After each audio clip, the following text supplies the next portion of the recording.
Hi everyone, it's me Trevor New. Welcome to the Stage by Stage show live.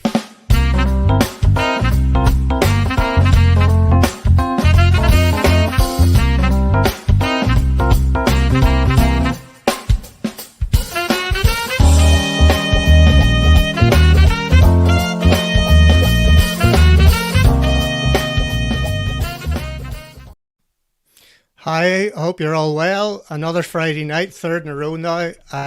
First off, thanks again for all the comments, all the feedback that we've had. Absolutely fantastic again.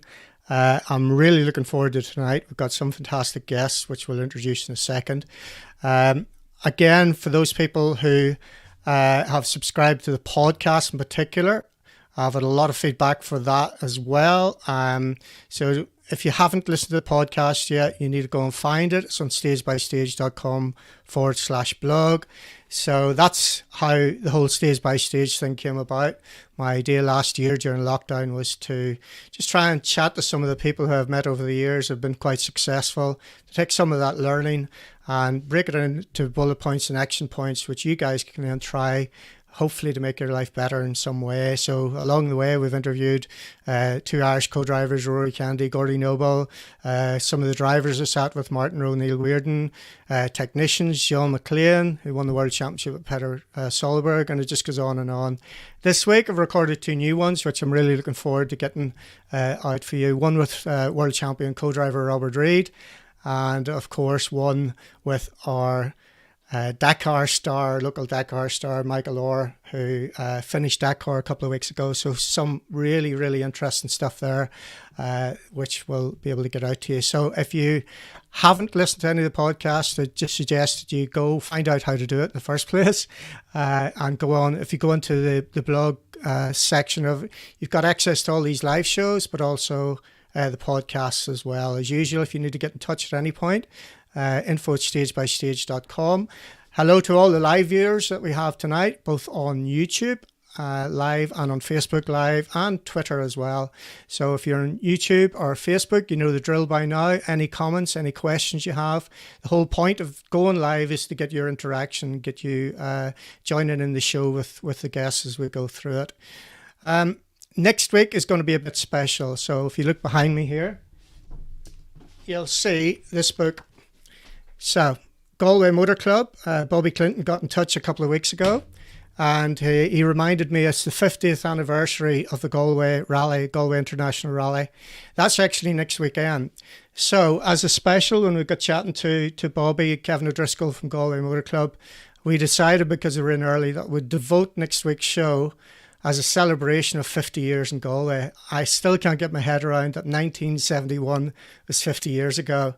So the guys have worked hard, and we've got some fantastic guests lined up for that. So first up will be Cathal Curley, who won the very first event. Then we'll have Desi McCartney on to talk about the times in 911s, and actually someone who won it driving and someone who won it sitting in the passenger seat with his brother, RJ, with Ronnie. Then bring it more up to date. Galway legend Austin McHale. When I think of Galway, I think of Austin. Alongside him, we'll have Kenny McKinstry, and who'll forget the Subaru Legacy going to Galway for the first time. And of course, we need representation from the third part of that rivalry, Bertie Fisher, and we'll get Rory Kennedy back to talk about that. Again, moving forward, we'll have Eugene Donnelly, all been well. I know Eugene had a bereavement in the family, so our condolences to you, Eugene, if you're watching this. But he wanted to be on, so he's going to come on next week as well. And we'll bring it right up to the modern day, the current holders of the trophy, Alistair Fisher and Gordy Noble. So that's something to look forward to next week. I'm really excited about that, and we'll spend a couple of hours just celebrating. As I say, this book, we've got some copies of this, which we'll give away as well as part of the competition.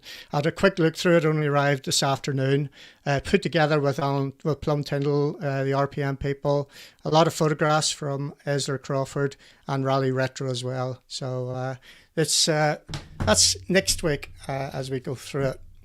Right, so without further ado, we'll get some guests in. So let me tell you a story. Once upon a time, in an airport in Argentina, there were two chaps sat, and they were having a little glass of red wine, probably a Malbec known as Argentina. And one said to the other, "Who would have thought that two boys from Greater Belfast, one a lorry driver and the other a forklift mechanic, would be here in Argentina, having just worked for one of the best teams in the World Rally Championship. A bit of a wake-up call. I'm sure all of us have had those at a time, but that was a little bit special for these guys. So, first off, I'm going to bring in, well, how do you describe this, man? If you had a choice between working out how to deal with the current pandemic and get that sorted, or describe Stephen Whitford, I'll probably go for the pandemic. So I'm just going to get him in and get him to describe himself to us. Oh, you having a nice nap there, will you? All right. Getting ready. Getting ready. Getting yourself psyched up. Stevie, that was you in that airport in Argentina with Sammy Irwin, who'll be on in a second. Do you remember that conversation? Yes, well, I do. I think it was actually, maybe it was Chile Rally we were coming back from. Right. And we were just laughing from I don't know what year, 86 or something. Me and Sammy went, and away we went in Richard Smith's serviceman, and funny, John McLean was running Richard Smith at the time. Uh-huh. I was 16. I had just started work about 3 weeks in my working career, and I phoned in sick to go on this week's adventure. It was 5 days around the Scottish Rally. I was navigating the service van. Sammy was driving the service van. He was 18. So this 18-year-old, this 16-year-old, off we went. And I mean, if you had ever driven a Talbot Express, the boy that designed the Talbot Express, the boy that put the gear stick in didn't speak to the boy because every time you got third gear, Sammy racked his knuckles off the dash. And I was wetting myself, but I was, one thing that sticks out about that was Michael Reid was co-driving, and he handed me this map, and it was inch to the mile. I'd never seen a map before. You didn't have a phone, you didn't have Google. You handed this map, which is marked up in pencil, and it was inch to the mile. Anyway, we headed off. We're going to one of the services because they serviced all over in them days, and Sammy was driving flat out as usual, hand off the gear stick, off the dashboard. Few curse words, carries on, and we went 10 mile the wrong way, which is actually 20 mile. So the Talbot Express turned around and head back, and we made it in time, but just in time. And John, of course, being John, was cracking up. Where are you? And I was feeling the pressure. 16-year-old map upside down, trying to get to the service park, which we eventually got to. So it was a long way. Chile Rally with Toyota. I was over with Chris, and Sammy was working on that Vala's car. He's the team principal of Toyota from this year. So, it was a long way from that, going incredible, wasn't it? Yeah. So your most recent job when it comes to the World Championship, as a lot of people know, is working as, we'll call them gravel crew, ice crew. I think the official name's the safety crew for Chris Meek. How many years have you been doing that, Weavy? Well, I think it was 2014. Mark Higgins, I think, done Monte for Chris in 14 with his commitments to the Bond movies and whatever. He couldn't do the year. So I can't really remember how it came about, whether Chris phoned me or Mark. I had been doing some work in the World Championship in previous years to that with DMAC and done a few. I'd recce'd every stage of the whole World Championship for about 4 years on the trot. Mm-hmm. Although I'd never done notes at that level before, I'd done plenty of gravel noting. I had a fair idea of the championship and the tires and what was involved. So Chris gave me a call, and I spoke to Mark, and Mark had sort of, put my name forward or whatever, and that was it. Chris said, right, okay, you're go to Germany then, Wow. Okay. 2014, so on 14, 15, 16, 17, 18, 19, 6 years, yeah. Okay, cool. Yeah. And of course, I met you over 30 years ago. A driver in your own right. You were as good as anybody to come off this island in your day. One make series, everything right the way through, as quick as you like. Just sometimes didn't get the breaks. We'll talk about that clearly later on. I want to get the other two on. So next up is Sammy Irwin. So Sam Irwin, how are you? Hi there. How are you? You well? You keeping all right? Good to see you. So Sam is one of the top techs with the Toyota Gazoo World Rally team, and you've been doing this from the start of the 2017 cars, at least, if not before, getting them prepped. Is that about right? Yeah. I was lucky enough to get in right at the start of the program, and 2016 with the whole test year, the test program, and then I've been there ever since. So I'm very lucky. Excellent. And just back from Monte Carlo as well. We'll get on to that in a second. We'll just get our third guest in for the night. 2018, I'm sure it's 2018, world champion when it comes to esports. We've got John Armstrong with us tonight. Hi, John. Hello, Trevor. Hello, Stevie. Hello, Sammy. And everyone watching, it's good to be here. It was 2018, wasn't it? It was, yeah. Okay, and just narrowly missed out in 2019. Yeah, 2019 was more difficult. It's obviously a brand new game that was released just before the finals, and it was quite different than the one we used in 2018. And the guy who beat me that year, he done quite a lot of development work on the game, so it was quite hard to match him. But I done a competition over Christmas again, and he won that as well. So. And no excuses for that one. Just I was going to say, you can throw the excuse book away for that one. Yeah. No, he's just the king of the esports game. Cool. So welcome, guys. We'll see who else is here. Who have we got? So Kai McNally wants to go. I think you mean go. Good evening, sir, from Sean Cone. Good evening, Thomas Harrison Ford. Good to see Roy Dempster's here. You've got a bad reputation. This is all going before you, Weavy. I don't know. Not all true, Trevor. No, of course not. So show us your choice of drink tonight then, just so people are shocked. There we go. Sammy? Have some water. Sammy, what have you got? A glass of Vino Rouge, that's good. And John Armstrong is on. I have, well, there's not much of it. I had a little Baileys before I came on, but I've got water now. Yeah, duck oil, as my mum used to call it. I'm on. Hello, Chris McLean. You know these two boys quite well. So Chris is DGM all over. Great show, guy. Oh, you'll be able to judge that later on. Get these boys going. Loving the T-shirt. Yeah, I think that's yours, Wavy. Just do a bit of modelling. Yeah, it definitely is a bad year. Oh, look who it is. Natalie Bard. Hi, Natalie. How are you? Give Doreen a big hug for us. Yeah. Right. John is a fellow gamer. Well, we're going into the questions straight away. Where do you see esports fitting into the ground? Right, we'll come back to that one later if that's okay. The Market Hill posse's in. It's good to see that. And Barney Mitchell reckons that you should be buying a drink. John McLean, we've talked about before. Look at this. They're all in tonight. Matt Prentice is a good show. And Derek Smith, all the way from Dungannon Motor Club. I wouldn't be so sure, David. It could be a good. Just go one or two ways, Dave. Who knows? But we'll see how it all pans out. Right. Okay.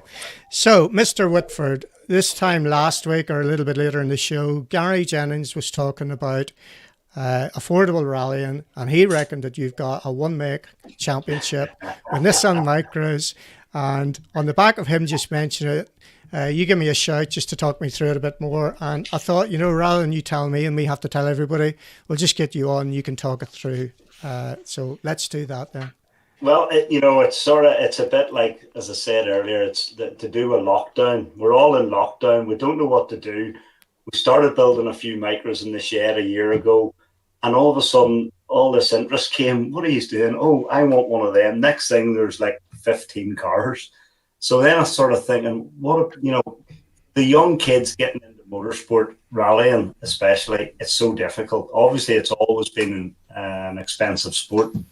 But, when we put these cars together, we kept them 1400cc, just with a dog box, a plate diff, no sequential, no fancy engines, just a micro engine, keep the cost down, and all the cars end up the same. So, for about 15 grand, maybe 20 grand, depending on of your dampers and stuff like that.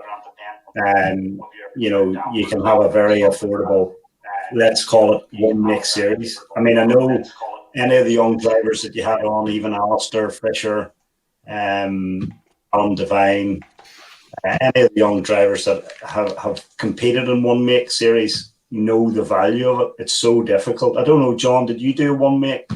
Did you do one make? Yeah, I done the DMAC Fiesta Trophy in the World Championship. So whenever everything's identical, there's no excuse. It's just down to you.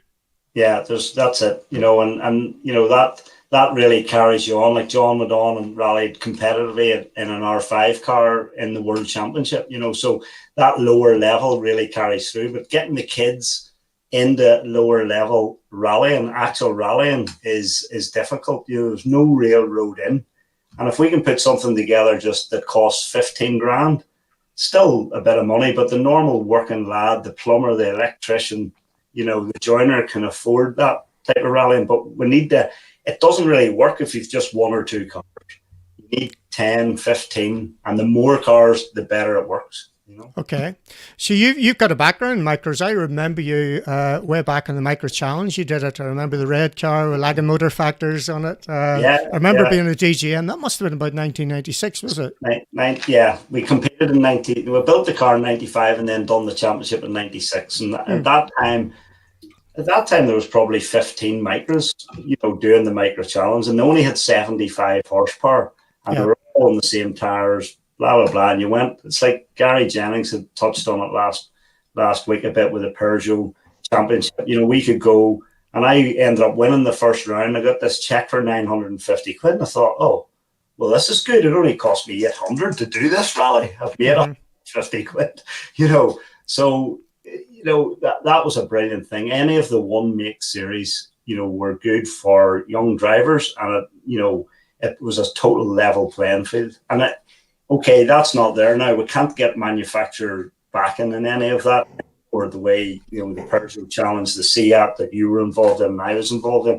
You know, we're not able to do that at the minute. But this is even lower than that. Get the guys, you know, the normal working lad who just earns £500 a week, that he can go and compete competitively, because the competition when all the cars are even, as John will back me up on that, is it's so hard to get a jump when you're a competitor. It's purely down to the driving, you know. Mm-hmm.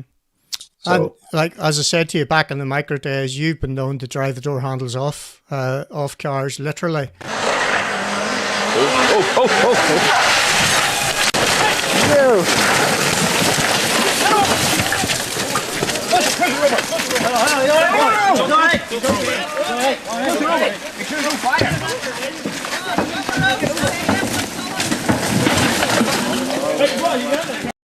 Fair to say that didn't go to plan, eh? No, thanks for that, Trev. That actually wasn't the micro challenge. That was my now wife's car, and that sort of was a wee test. She owned the car. I says, I'll take that out for a wee rally, thinking it only cost me a couple of £100 here to do. I think it was the GMW stages or something. That was Tardree, and well, it didn't quite go to plan. But again, that cost £1,200 to fix. So it's not out of reach. So you can go flat out. And if you do that, you can still afford to fix it. You do that in your Evo 9 or your R5 or, you know, anything else. It's like 10, 15, 20, 30,000 pounds to fix, you know? So yeah. And the cars are good looking cars, as we can see here. Well, that's a car. Peter Dowds owns that car, and him and his brother built that car themselves in the at night, you know, with a little bit of help from a few friends, but they built the whole car themselves. They got the shell, you know, and they sent it off for paint. The shell came back and they just screwed the bits on themselves, you know. So that car's £15,000, you know, and that's what we're trying to do. If you had 10 of them cars out racing, you know, it's brilliant fun, you know. John, what's your thoughts on it? Yeah, I think it's a really good idea. You know, Stevie touched upon, it's so difficult to start off rallying on proper road rallying. You know, we've got these rally sprints that I was involved in at a young age, and they're very affordable. You know, it's a couple £100 would, not even, you know, £150 would see do a day's rallying, but it's not proper rallying. You're not on pace notes and you're not going from stage to stage. So it's quite difficult to have a championship where it's affordable for anyone that's got a normal job, and they can go and compete with, you know, the fastest guys in that class, because it just takes so much money to go to junior level now. You know, if you want a Rally 4 or what was known as a Rally 2 car, you know, a brand new one of those is €80,000, which, you know, no one can afford, really. It's unattainable. But that's just the base car as well, right? Spares packages and everything that goes on top of it. Yeah, a gravel kit and tarmac kit. There's 2 different kits you have to buy, and it all adds up for sure. Yeah. Now, Sammy, sorry, Trevor, but at that point, the race is still the same, whether you're in the £80,000 one make or R2, the latest R2 cars, maybe 90,000. As long as all the cars are the same, the race itself is the same. It goes back to everything I've always said. It's all about seat time. Everything in motorsport's about seat time. The most value you can get to get in a car and drive it. And it goes back to what I said, John doing the Junior World Championships fantastic. He goes out and does 5 rounds, but he saves all his money to do that. What he needs to be doing is 5 other rounds as well, just before those rallies, so he can get up to speed with the car. Finish a rally the weekend before, go straight to the recce, do the rally. That's ideally what you want to do, which is a lot of the competition that he'd be against in the Junior Championship would be that as well, John, yeah?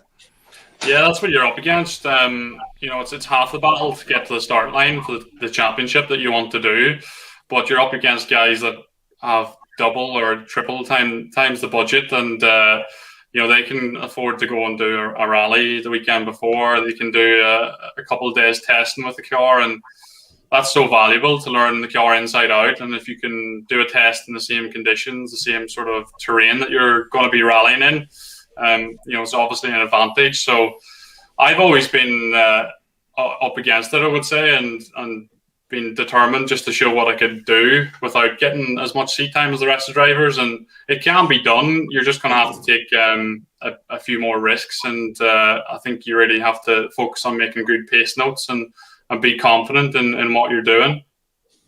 Sammy, I think we first met probably when I was about 15 anyway, and that's a long time ago. We're talking about 1979 or 1980. So you were working for Davy Greer at the time, or maybe that came a little bit later. But anyway, Davy Greer was competing in navigation rallies in a 1300 Mark II Escort with Mark Crowe. They were our competitors, and you were on the scene, I'm sure, not long after that. And everything that Davy Greer has done in DGM, which it became, a lot of it is around helping guys progress in the sport, including John. I think you'd a break from the guys as well. So you're certainly around affordable rally and trying to keep guys going at the absolute bottom level or bottom rung of the sport. What's your thoughts on all this? Yeah, well, I think what we be saying is very true, and John are saying very true. It's won't make championships are fantastic for a driver. When you're building a car in a workshop, a small crew of guys working together at night, every night, coming up, working for the love of it. Not only the driver benefits, the likes of myself, or you make such good friends and you learn so much from the people you're working with, which in my case let me go on to be able to work with Toyota today. But it all started by working all the hours God sent in David Greer's workshop, meeting people like John McLean, Chris McLean there, Weeby, yourself, so many people. So I think that level of rallying is so important, because that's where you learn your skills, whether it be a driver or whether it be a navigator, mechanic, or whatever. It brings us all on, and it's so important. And maybe we need to get back to that a little bit more, like what Weeby's doing with the makers. So you're hoping to get 15, 20 guys out, Weevy, ideally. So what's the process for making that happen then? Well, word of mouth at the minute has just went mad. There's a guy arrived in my yard last week with a micro road car, and he sent me a photograph of it the other day, and it's stripped to a shell. And you're like, fair play to you. That's what I love, taking action. Yeah, exactly. So, and obviously I'm on here now talking about it, and it's nothing's planned. There's no regulations, there's no rules. It's just word of mouth. This is what we're doing. Do you want to come and do it? It's affordable, and let's see where it takes us. We've no rallying at the minute, so we don't know. We can't showcase it. People can't see the cars out there that are actually competing against each other and having the crack. So, okay, we're on here tonight talking to you about it, and maybe that'll get a few people thinking, okay, I have a microlan out there, or a Formula 1000 junior car. My son's on the Formula 1000 now, he wants to move up to 1400. And it's just about trying to get those young lads out there. And meanwhile, we're having fun doing it. We're back out in the garage, few mates coming around, building rally cars, and I'm nearly 50, and you're thinking, what am I doing? But you can't get it out of your system, you know. That was it for me way back in South Armagh when I was at school, 14 years of age, 15 years of age, and you'd go out to the workshop. We'd probably about 10 cars, navigation rallies, 10 cars in the local area, like within a square, 2 square miles of Market Hill. And that's what it was. Everybody, every night you'd go there, you'd sit in the workshop, boys would be working away, I'd be there for crack, and then you get in the car and you go and get a big feed of fish and chips, and then you get home, go to bed, go to work and do the same thing. Then it'd be a navigation the Friday night, you know. And my dad died when I was 15, and all the guys around locally, Paul Mulderry, Willie Singleton, Davy Aiken, Eric Kilpatrick, there's a list of them, took me under their wing, and that was a huge thing for me. I was addicted to rallying back then, but that was the crack, wasn't it? Yeah, no, totally. And we were saying earlier about me and Sammy, you know, I was saying, Sammy, before you come on, we were doing the Scottish Rally with Richard Smith, and John McLean was running the car. And, you know, I was up then. I knew Sammy through a guy I went to school with as a cousin of Sammy's, and he's a guy who still works with me today. And, you know, Sammy says to me, you know, will you come and help me out with my twin cam here? And next time I'm up in the garage at night, 11 o'clock at night, with a white hammerite out, you know, painting the inner guards of Sammy's twin cam. Not everybody will remember this. You know, Sammy used to rally a Toyota, like, and now he's I don't remember that. So yeah. I mean, I think you won your class in the Northern Ireland Championship, Sammy. You know, so that's something that maybe the boys at Toyota don't know. You know, so you know you're up again. You're up in there having the crack, and you know that's lost a wee bit now over the years. And we're not trying to say the good old days. We need to get back to that. It's not about that. It's about getting young guys out into the sport, and that's so difficult to do. It's always been difficult, but more so now, you know, than it's ever been, you know. Yeah, I'm finding it's the same, you know. Well, we'll get on to. I know there's a few people here in the comments are talking about Rally Stars, FIA Rally Stars, and we'll get on to that in a second, John. But it's just trying to get young kids interested in physically working on cars, I think, is a big thing. So give us, I know you're only thinking out loud for a lot of this, but give us an indication of what type of events and how many events, that type of thing.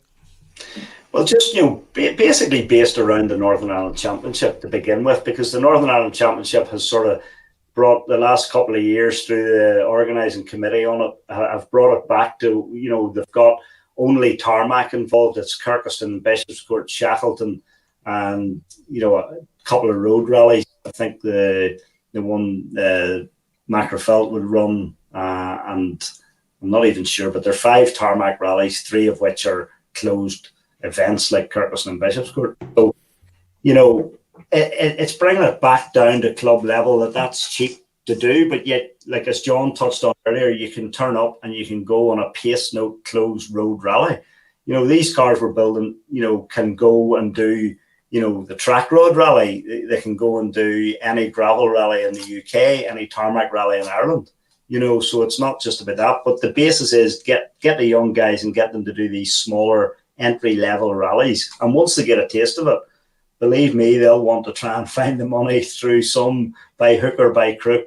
It's like John McLean used to say to me, you beg, borrow and steal. And it's so true. You know, John will vouch for that. Like, you know, you're going cap in hand, and that's what you've got to do. But they need to get the taste of it first to get to the point where they want to go on. And the cream will always rise to the top. The guys who are good and want to continue, they'll find a way. You know, if somebody had said to me, all the cars I'd driven, and half of them weren't mine, I don't even know, you know, how that even happened. But and then I want to investigate that. I'll come to you in a second, John, but that's something I remember clearly. The number of sponsors and the amount of help that you got.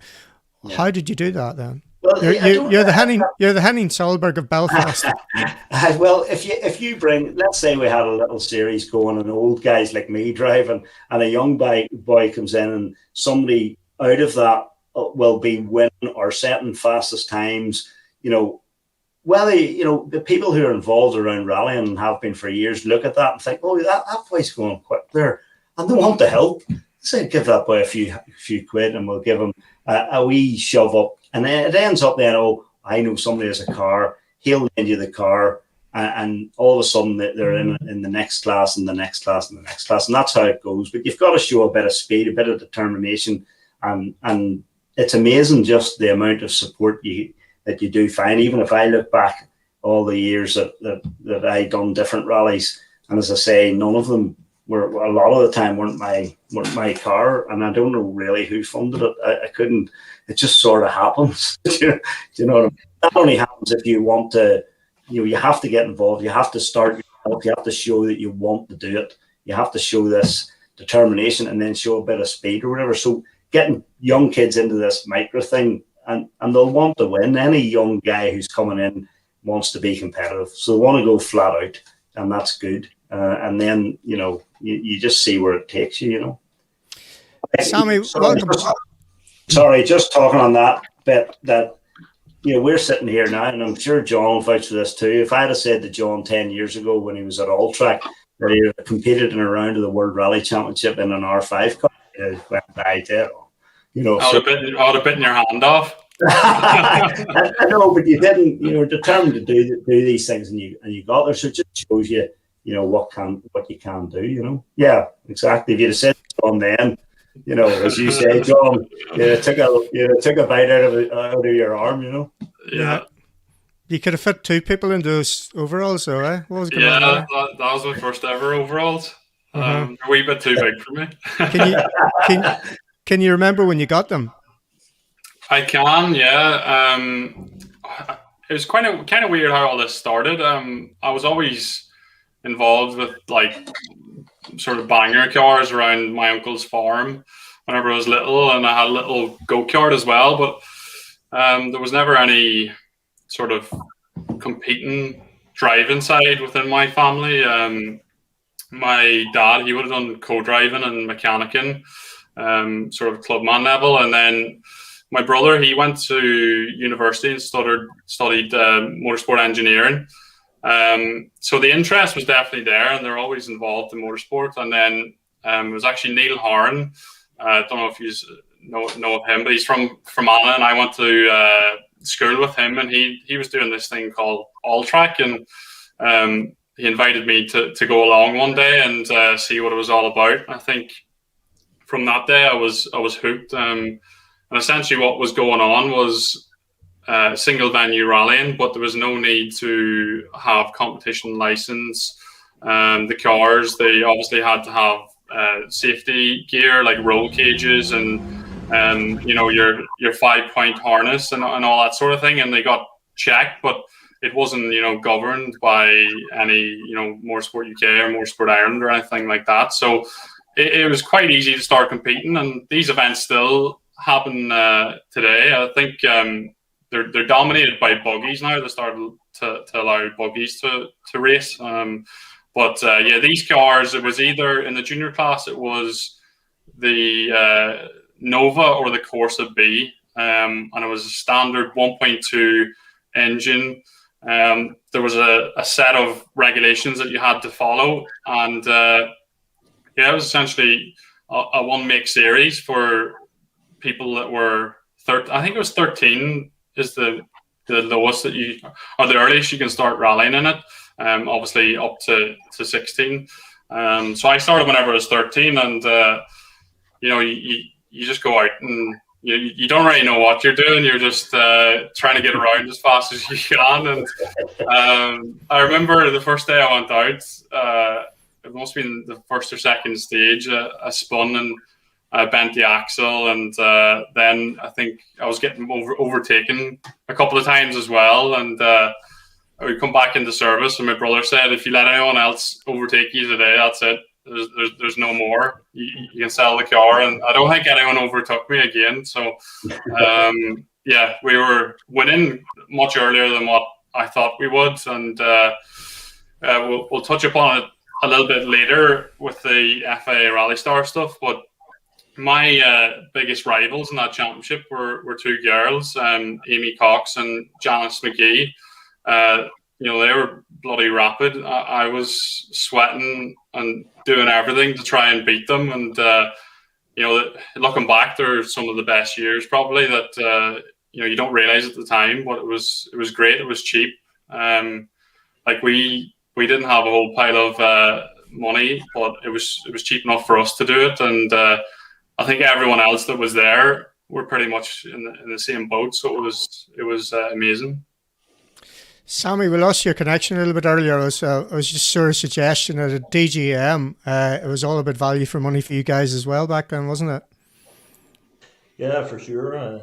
Starting back then, they were working with Davey, and obviously smaller business then, and everything was on a budget as such, and even the little rallying I did in a Corolla for a couple of years, I mean, Davey was rallying a Group A Corolla at the time, and they managed to come across a shell and a damaged road car, and they said, right, okay, if you can build that into a rally car, you can rally it yourself, and we'll maybe rent it out in the bigger rallies to people. So that's how I done it. My couple of years of rallying as a driver, but soon realised I'm maybe better sticking to the spanners, Indeed. So you're currently working on Elvin's car, front left of Elvin's, is that right? That's correct. So if I remember right, Elvin Evans, Weavy, was a microman as well, all back those years. And see, if you get into a micro, you never know where it can lead. You can end up driving Toyota World Rally car. Well, it could be that, yeah. And who knows where you'd end up like and what you'd be watching on a Friday night. So, yeah, just be careful what you say, boys.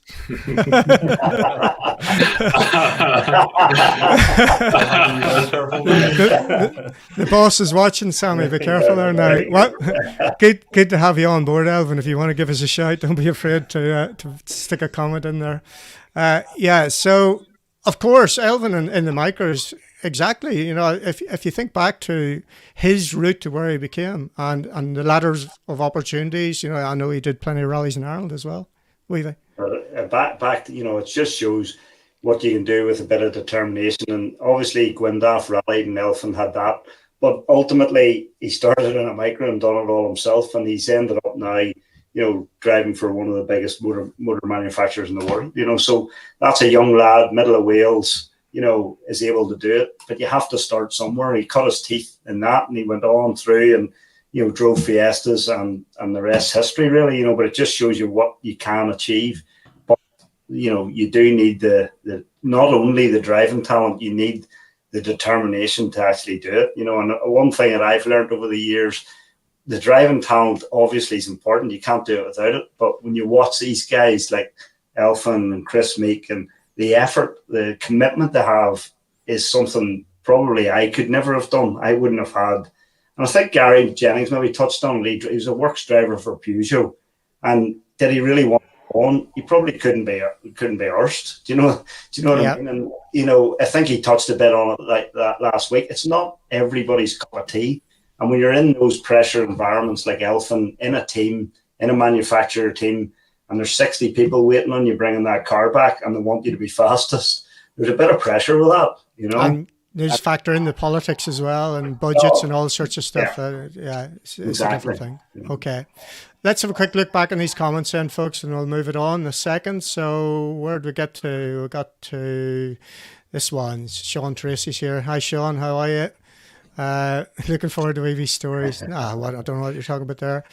11 County Monaghan. Hi, Kyle. Oh, there's loads of guys there all getting the nod. Yeah, if you think anybody else, Mr. Reese is in the house.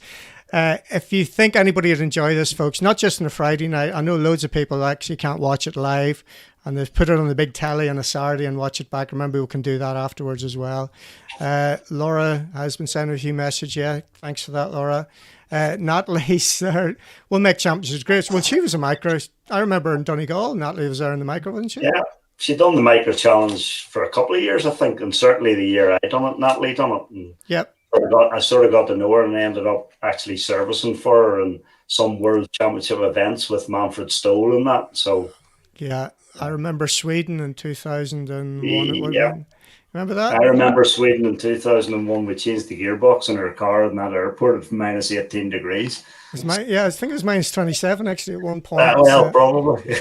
I don't think Natalie Barrett has ever went as fast as on that rally with me and you badgering her. I think Julian Porter was in the motorhome driving the motorhome. You remember that? That's right. Yeah, that's right. She was actually squealing in the car. I was pushing her that hard. She'd probably deny all of this now, but I remember at the time she was beating people like Graham Elsmore, so I don't think she went any faster. Okay, who else we got here? Kai McNally with 15 grand for the car. How much budget would it be roughly for a full season of the Irish Tarmac Championship? So just before you answer this is a point that came up last week in that in the olden days, and I first did the Circuit of Ireland was 1983, 55 stages. And over the years since then, 5-day rallies, again, some of those guys locally to me, like of Alan Spears, would have done the Tarmac Championship in a Talbot Samba and go to the Manx and do the whole lot. So, and all he was working in a body shop in Marshall Beatty's garage, and he did a little bit at home as well. But that was affordable. So what's changed, Weaver? What's different? I think back then, it's going even beyond. People drove their cars to the event, drove around the event and drove home. And then it sort of progressed that the likes of Alan drove, maybe that car was a Group N Suzuki Swift or something. He maybe used 2 tires a day. It ran ordinary unleaded petrol. He had a few mates with him who probably put petrol in the chase car or whatever. And he probably done the whole thing for a few £100 after he'd paid the entry fee. And that was his mates going and helping out. And that's why you're able to do it. Whereas now we tend to, go to a team and the team will run the car and, you've got 40 tires and, 40 rims with you and, you pay the team to run the car, and that's where the expense comes in, and the cars are much more expensive to run, Got you. Barney Mitchell's here. Hi, Barney. Famous Seamus Donnelly will always be the king of the micro, so there's somebody quicker than you, right?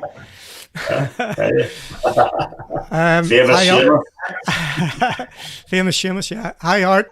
We will definitely be talking about the FIA Rally Star programme. Mr. Armstrong's all over that. Motorsport Ireland are putting together regulations for it at the moment. Okay, we'll need to get you maybe on and talk through that. Have you any awareness of that, John? Yeah, obviously it's a really good looking program. It's just about to begin. And yeah, it's essentially up to all the different government bodies or local ASNs, as they're called, to try and identify young talent through the different ways that they want to try and find them. So they've got the digital motorsport, they've got the slalom challenge where they drive around a car park around cones as fast as they can. And that's how they're going to find talent and then bring them on through the different stages. Right, okay. We'll definitely come back to that. I've got a video I'm going to show you as well. Let's just see who else is here. Hi, Jenny. Yeah. Watching Weavy and Sammy brings back some great memories. Definitely that. Yes. Good show, lads. It's my sister-in-law in Norfolk. I love Stevie's micro. Do young drivers need to get out and compete. It's all about having a race. It is that, Michael's bang on with this. It doesn't matter what it is. As long as you can door handle it and beat somebody else, then you can move up to the next stage and maybe add a knot onto the check, which seems to happen most times when you move up a grade. Sean Duff, great show. Keep it up. Kai McNally, great advice, Natalie. They're going to get into rallying over the next few years. Currently trained to be a mechanic on everyday road cars, but I don't know, would it benefit me to try and get into rallying? This is a great question. Sammy? For sure. I mean, it's a good question for me. I mean, I started my career, as most of you probably know, working on forklift trucks with David Greer.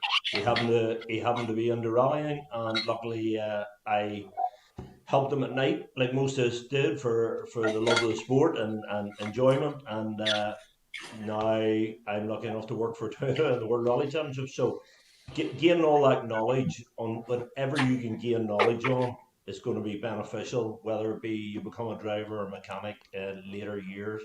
And I think it's as much about the people you're around. If you're lucky enough to be around good people, which in rally in particular, keen people that are interested in what they do, hopefully you'll learn things off them, and that'll bring your knowledge on, and that'll continue. And I'm very lucky anywhere I've ever worked. I've worked with very good people, right from day one and David Greer's right the way through to where I am today, and you continually learning off other people you're with, which I think so the more knowledge you can get, whether it be in rally sport or on road cars, fantastic. It'll bring you on. If you're keen, you'll get there. Excellent. So find your local clubman rally guys, I suppose, Kai, and go from there. If you want to co-drive, as you said, or mechanic or rallying, if you want to go straight into driving, just whatever you can afford, I suppose, is the first thing. That's what I would say at that point. I always co-drove because it was cheaper. When you're 14 and you need to get entry fees and insurance paid, then you carry coal, 50 kilo bags of coal in your days off, so you can get the money to go rallying. I was wondering what your scariest, most upsetting crash has been. Okay, probably the one who's the most scariest one most recently would be in the bottom right of my screen, Mr. Armstrong. I'm not going to show it. You're okay. Yeah, it was definitely a big crash, and it was just down to a pace note error at the end of the day. And as long as you learn something from every mistake that you make, and you're able to walk away from it, then it's not so bad. Cars can be repaired, and obviously it's damaging to your budget and financial stuff. But it was a pretty big crash. But I'm looking to get back out again, so it can't have been that bad. Yeah, well, we were talking to Callum about something similar last week, Callum Devine, because he had a fairly horrendous one too. And as I said to him at the time, that's the start of your after dinner speaking in years to come. So you've got that one banked. So as I always said, if you know what caused the crash, then it's a lot easier to walk away and gather yourself up and get on and do it. So what exactly was it with the pace notes on that one, if you don't mind, just if I ask about it? It's probably best that I'm as open as it can be. I think, when you're not getting out as much rallying, you start to get inside your head a bit and thinking about ways you can improve without being behind the wheel. And I tried to refine my pace notes a bit more and make them a bit more streamlined. And I think I just changed them a little bit too much. And obviously, I came into that corner way too fast, and if you're I was driving to my notes, which every driver should do. But if the note's wrong, then you're going to go off, and that's essentially what happened. The pace note was too fast. The speed was okay, and the corner was too tight, maybe. But it was a scary accident. But it goes to show the safety standard that's in these cars, even the little Rally 4/R2 cars. The roll cage did its job when we hit the telegraph pole, and it was obviously a sudden stop as well. So the hands device and all that sort of development has gone really well over the years. So it's just nice to be able to be looking forward to getting back out again and working hard on that, and try to learn from it. Alternator failure, that's what that retirement down to, wasn't it? The fact that you wiped it off the engine as you bounced off the telegraph pole. I remember in Wexford one year, Willie Singleton broke a telegraph pole, which was bad enough in its own right, but it was in the middle of the final of the All-Ireland football. That didn't go down very well at all. Right, what about WRC Micros? That's a good shout, actually. Full 2017 type spec. So Kevin Sinnott, really good fun competition. The cars were good as well, weren't they? As a competitive series. Yeah, definitely.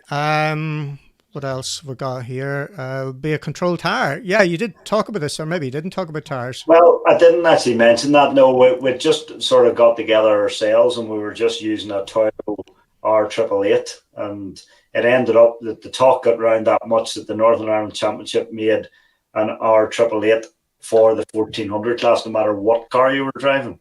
So it was just a way of, again, everybody's on the same thing. It's £70 or £75 a tire, and we're all on exactly the same tire. Wet, dry, doesn't matter. And that's a big part of saving the budget, because once one person goes on to a Pirelli or a Michelin, you all have to go under that, and into a 15-inch Michelin, you're into maybe 200 or 250 pound a tire.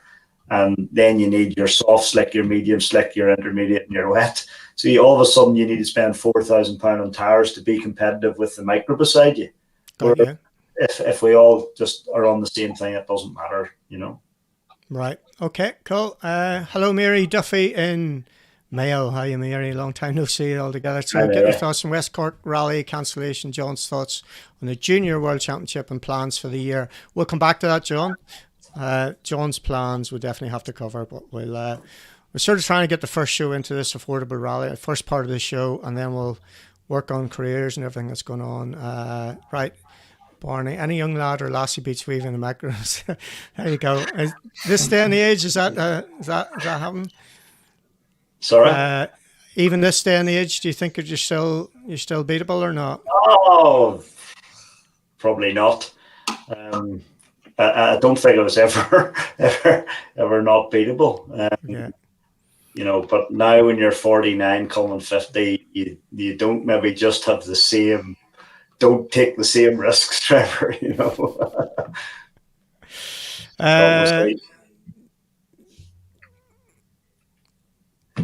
So Kai McNally, is there an age limit on the program you're doing on the micros? 17 won't have the budget.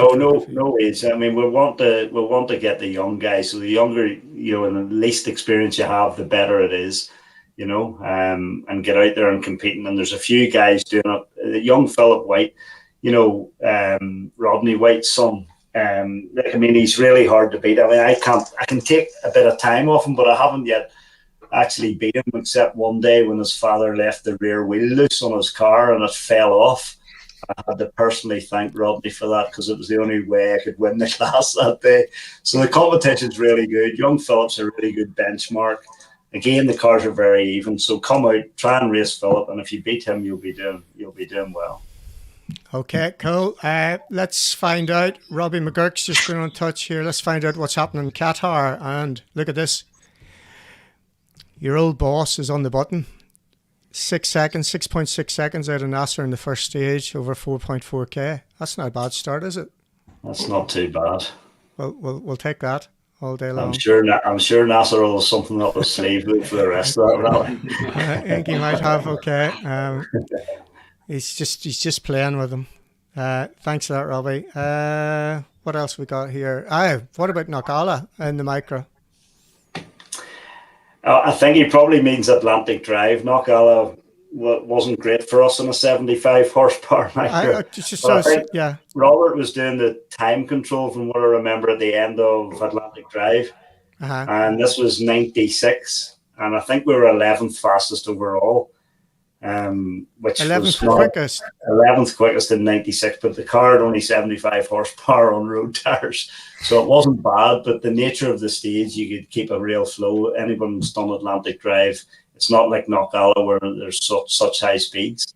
Unfortunately, Fanad, we took a telegraph pole out, and that was the end of our rally. So who was it told you through Atlantic Drive? Sorry?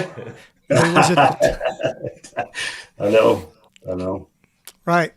This is for you, John, it looks like. Sammy, we'll get you into this conversation soon, don't you worry.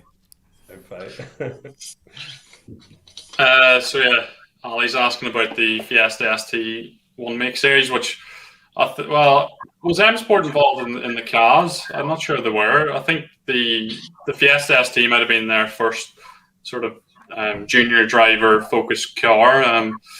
That's what like Alistair Fisher and Craig Breen and all those guys started in, and Alvin Evans was the Ford Fiesta STs, and they were a great car. They had a proper suspension, regular suspension, dog box, 2-liter Duratec engine, I think it was.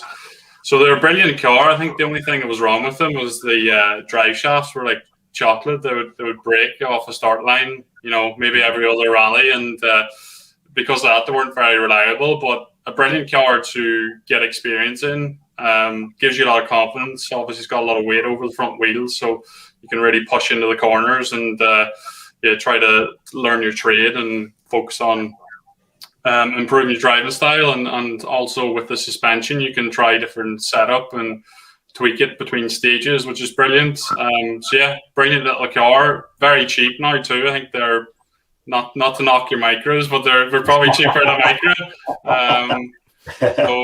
Yeah, maybe we can race the Fiestas against the micros. Yeah, it used to be rival one make series, wasn't there? It used to compete against each other in some events. Right, okay. Hi, the Furies. Donegal crowds in all over the country.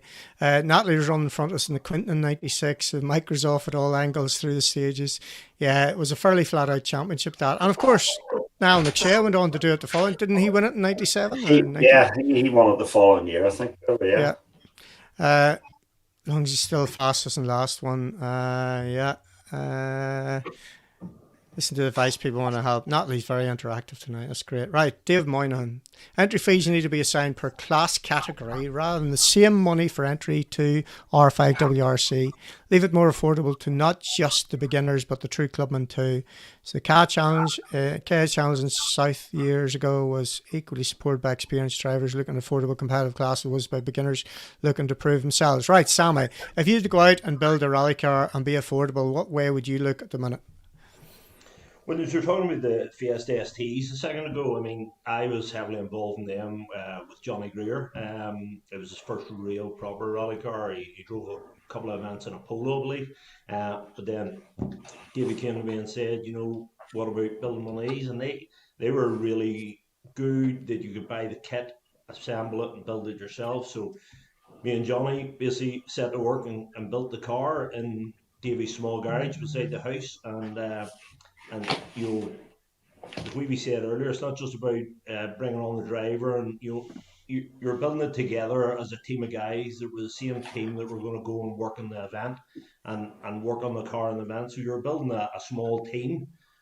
So as when you went to the event, which the team's all important. And Johnny's learned about the car, working on it with you, and learned many things, how to be fast, And the kit was really, really good. And I think what was around Wavy about £20,000 for a kit then. That's a lot of money, but a very good car for that money, and you're able to build it yourself, So that was really good, and there was real good prize money in that championship, and they did a lot of really good varied rallies throughout the UK, both gravel and asphalt, So it was a really good championship. Yeah. You know what I was thinking of the other day? I just saw the launch of the Dacia Sandero. There's a new Sandero coming, the third version of that. If ever you could have won make championship, so it's effectively an old Renault Clio, isn't it? If you'd won make championship with Dacias, that would be a good way to go marketing, wouldn't it? Just thinking about that the other day. They do that somewhere. I can't remember, but they definitely do have a one make series with those cars. Yeah. Yeah, you get captain somewhere in Europe. Wasn't it James May who's a big fan of Dacia? Sammy, I remember back to the 1996 Pirelli Rally. Do you remember that? I was co-driving Robin Phillips. You remember in the yellow Subaru? In the yellow Subaru, John McLean was along with us working at the time. And Mr. Whitford was there as well. I remember that. Do you? Yeah. I think we all remember that day. Now, do you remember this? Do you remember going from the hotel, which was close to Junction 44 on the M6, down to Southwaite Services on the middle night of the rally, or at the end of the rally? And why did we go there, Weavy? We went there to play Sega Rally. Is that right? Is that right? That's exactly it. And John McLean's probably at the minute sitting there laughing because of the story I'm about to tell. Anyway, you were a bit good on Sega Rally. Sammy, I remember you playing it. So do you remember much about Sega Rally back then? Me? A little bit, but I wouldn't have been anywhere near as good as Weavy, Yeah. Weavy and I had a fair fight, and... yeah, I think I beat you that day. Clearly, it would have been. Yeah, I would have definitely. Because definitely. 1996, what would have been Rally Great Britain or Network Q, whatever it was, they had a Sega set up at the service park in Chester for the whole of the rally weekend. Yeah. I won the Saturn. Beat everybody. Yeah, there you go. So computer games are us. But we had to get back from the services, which were southbound, back up the motorway. And somebody might have drove over the footbridge, but maybe they didn't anyway. Was that the enclosed footbridge? Well, the Dacia was the bit that came to mind. I think it was a Dacia hire car or something like that that was involved in that. But that's one of the stories that we couldn't possibly tell clearly. Right, let's go into computer games. There was a method to the madness. So, as I understand the FIA Rally Stars, John, anybody who's got a computer console at home can play a computer game. And if they follow the path right the way to the top, they can get a free drive in the Junior World Championship. Yeah, 100%. That's what's happening. I think the format it kicks off in I think it's the 17th of February. The first at-home challenge takes place on WRC9. But I have to say, if you're going to buy a video game, buy Dirt Rally 2.0. Just had to put that in there. It takes place in WRC9. And basically, you can go in, you do the stage, and you try to impress the judges that are looking at this. And as far as I can make out, and as Arch just said in the comments, all the different federations are setting up their own regulations for identifying talent through the game and selecting them for the continental shootout. Is it a good idea then? I think it's a good idea. I think what's really good about it is it's not just digital motorsport that they're using to identify people. Some of the ASNs can also set up what they call the slalom challenge, which is similar to the French Federation that have been doing that, since the early 2000s, and seems everyone else is only catching up now. But it's a brilliant idea by the FIA. It's really good to see. It seems like they're throwing all their efforts at it. This is I think it's roughly a 5-year program in total, and after that, it's up to the people who go through, get to drive the real rally car. It's up to them to make the most of it, become a successful rally driver in order to continue to the next step, which will be R5 / Rally 2. But there'll be continental finals, and from each continent, there'll be one person brought through to drive a real rally car, and also one female as well. So that's 7 in total that will do a full year in a Rally 3 Fiesta, which is a new 4-wheel drive Ford Fiesta by M-Sport Poland. I don't know what the 6 events are. They're probably not in the World Championship, but this is a learning year. So everyone, that's 6 drivers, 7 drivers that are learning how to drive a real 4-wheel drive car. They're going to get training on pace notes, fitness, all sorts of coaching. And then they'll take 4 drivers through to the Junior WRC. They'll do 1 year of that, and then they'll continue into the next year. So the first year of Junior WRC will be for learning, and then they'll get another year at it. And the goal then is quite bluntly put by the FIA that they must win the championship to continue stepping up the ladder, which I think that's fair. They at the end of the day, they need to show that they're the next Ogier or the next Loeb. They need to be capable, but it'll be interesting to see, how the gamers do. Obviously, some of the guys who are really good at esports, they're also really good at go-karting or with their mates, or maybe they do a little bit of go-karting. Maybe they just are really good at driving real cars as well, and those are the ones that I think will do really well out of this.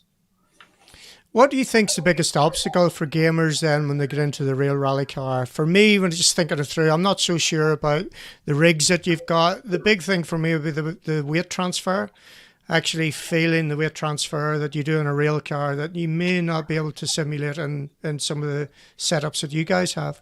Yeah, that's it. You can get a motion platform is what it's called, but they're way too expensive for the normal person to have. And obviously, you get the feedback through the steering wheel on a game, so everything comes through the steering wheel. So you get your suspension, you get vibration from the suspension through the steering wheel, and that's the only way we can give feedback to the players is through the wheel. So you can feel everything. It's just in a totally different way than what it is in a real car. So yeah, when you get into a real car, it's all the dipping and diving, and when you go over a bump and your head hits the roll cage, that's a bit of a shock to the system for the first time.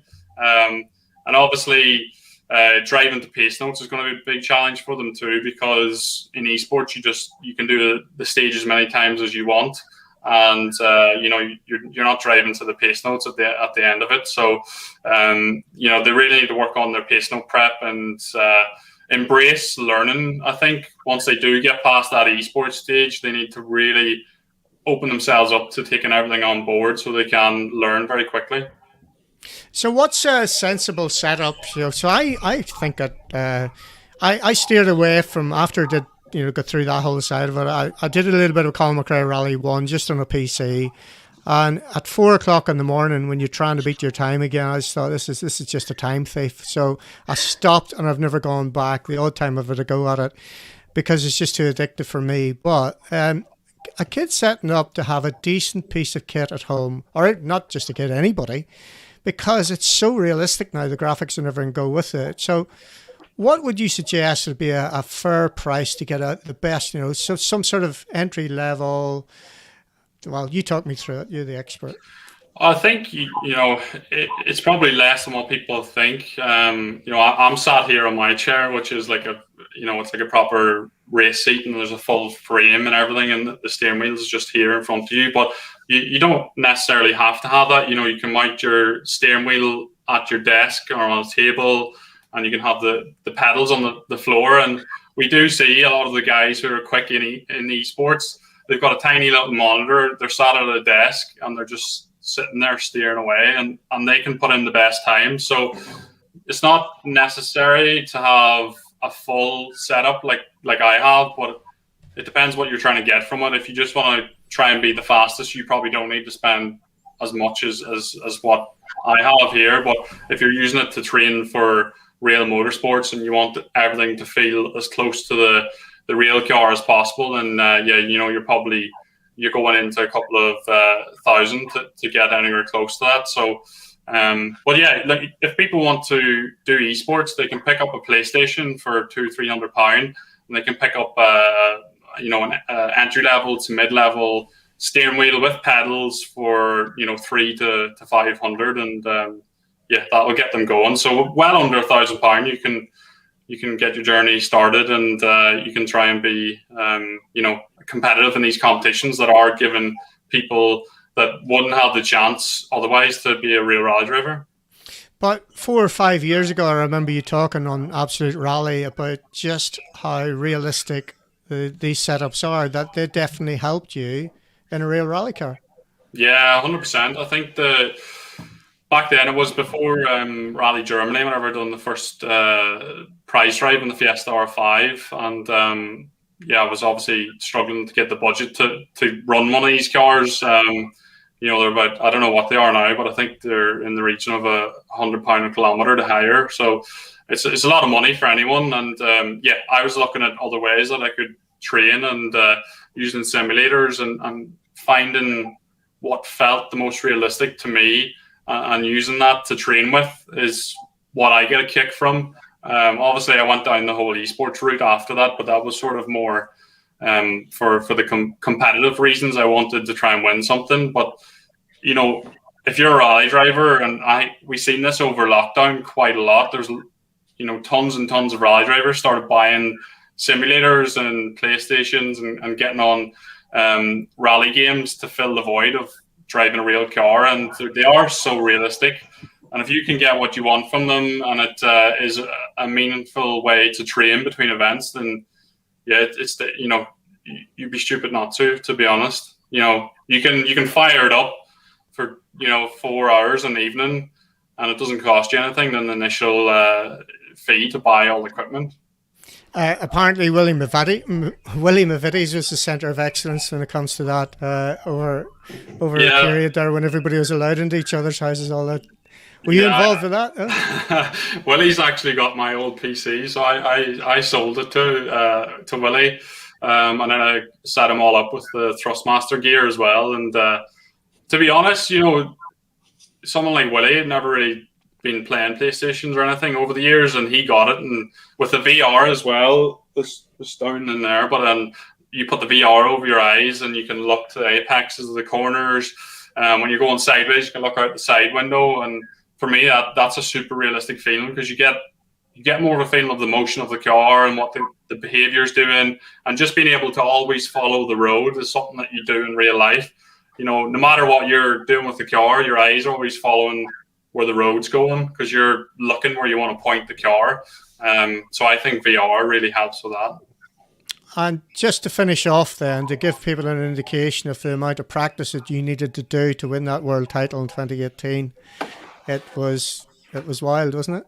It was a lot, and there was a lot of competition to get to the final. You've done 12 events at home, that took a lot of practice, and I only ever won one of the events from home, because you just sat with your own equipment. You can practice as much as you can, and it's super competitive. It's like a qualifying session in F1. You're talking tens of seconds between everyone, because it's 2 stages, even though they're quite long. Everyone's just practicing them so much that the times are super tight. We're taking as much out of the stage as we can, finding every line and cut that you can take. So it's super tough. And then once I'd qualified for the final was going to be at Rally Germany Service Park.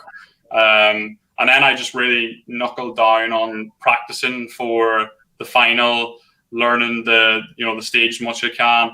It was a default setup that we were forced to use, so I was learning, which was actually really hard to drive. It was like opening the dampers up in a rally car the full way. It was like a kangaroo, the default setup. So I really focused on figuring out how I could get the most out of that setup with the driving style and trying different driving techniques. And I remember I would do like an hour or two before work. This was whenever I just started working at Codemasters as well. So I would do like an hour or two before work, and then I would practice on my lunch break, which was about 45 minutes.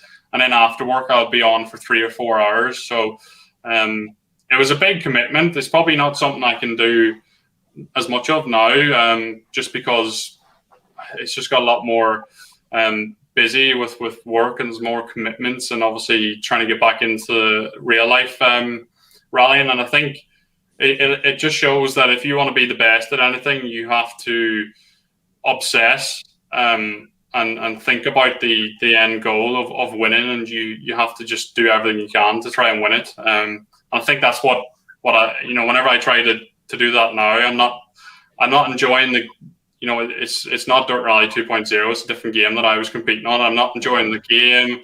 I'd much rather play Dirt Rally 2.0 or other games that are more realistic. So for me, I think what I get the buzz out of is a realistic simulator. But it was fantastic to be a world champion at something, and it's a really nice feeling to do that. Yeah, trophy and a car as well, an I-20, wasn't it? Yeah, that's it. That's it. I might have blew that money in Sweden, but start again. Sammy, does that sound appealing? Have you ever thought about getting a rig or a setup at home? I think I'm maybe a wee bit too long in the tooth for this sort of thing. I'm watching my son. My son's very good at all that, but for sure, I'd rather the real thing, but it's amazing what these guys can do, like John can do, and these simulators now and stuff like that. It's totally amazing. But I think it's an era thing for sure, and maybe me and Weavy are not of that era. So what's your son's name? Samuel. So Samuel came to you after watching this and understood exactly what John was saying. The first part of getting towards the micros is to have a rig at home. Then you'd be happy enough to get the wallet out, yeah? I think what I'd tell him is that you need to get out into the garage and give me a hand, and then earn your money, and then we'll get a rig. And then you can play. You're a hard man, Sammy. Stevie, what do you reckon? I mean, I'm sort of same as Sammy. I'm maybe a wee bit too long in the tooth to not understand it, but for me, we did Sega Rally. Yes, it was great. It was good fun, but you can't beat the real thing, But I do see it as a way, all the kids are in their room, they're playing computer games. We all know that. And if what John or what they're doing there is brilliant to get them from that point into a car. So, that's good. Get the kids playing rallying with the simulator, brilliant, because that will then hopefully get the young kids off their computer and into a car. And I think that's the idea behind it at the end of the day, you know. Good plan. Alan Bolton reckons you could take the micros to the Cone Crusher. There's a rally name from the past. I would do if there was a Cone Crusher to do. It would be great. Yeah, I think it was that. Quick one here. Can you ask Sean his best and most memorable result to date? The Ulster Rally Stage, I think, was a big one that you'd probably remember, yeah? It's hard to pick one. It is so hard. You know, back in 2015, there was a big race on with Robert Dugan in the Carried Off Forklift Championship. I think, you know, I was really starting to up my speed and was unlucky not to win the championship. I think I lost out by 1 point to Robert in that series. And I started showing my pace on the European stage as well, with leading the Circuit of Ireland that year or two. And then obviously going to the World Championship in 2016 with basically no experience and winning 2 events in my first year, you know, against the likes of Oisin Price and Max Vatanen and Gus Greensmith as well. I think, you know, those days were fantastic, and it was proper close racing. And then to win the stage against the likes of Kopecky and Camille Sunanen, drivers like that in my first rally in an R5 car was fantastic too. And then winning the Down Rally in 2019 was fantastic. My first time in a WRC car. You know, that's the sort of stuff that you only dream of whenever you're a youngster at the side of a ditch watching, you know, the Circuit of Ireland. Whenever you're young, it's something you dream about. So yeah, it's nice memories, but hopefully we can keep going, make a few more. Yeah, I heard that Weavy was at the finish of that Down Rally as well in the motorhome, holding court. So what was your best result, best performance? I didn't really have any, Trevor. I just ended up in the upside down. There's nothing really that sticks out. You know, I done the Northern Ireland Championship in 2002 with Mark Crowe in one of Davy Greer's cars. We drove a Celica on a couple of rallies and then a Mitsubishi, and we were fortunate enough to win the Lakeland stages. And Mark co-drove for me, and you know, the crack was brilliant with Mark. Anybody that knows Mark, you have a good day out, you know. So that was more fun rather than, you know, a mega result as it were, you know. But you know, in a Group N car with a 34 mil restrictor, it wasn't too bad, you know. So, but nothing really, Trevor. To be honest, I won a few rounds of one make series that I've done, and back then for us it was all about the enjoyment, you know. We were rallying for fun, really, to be honest, you know. Yeah, I think you're being far too modest. Sam, over the years and all the teams, we'll come back to Toyota a little bit later because clearly you've had a lot of performances there. But as a member of a team, then what do you think was the standout one? I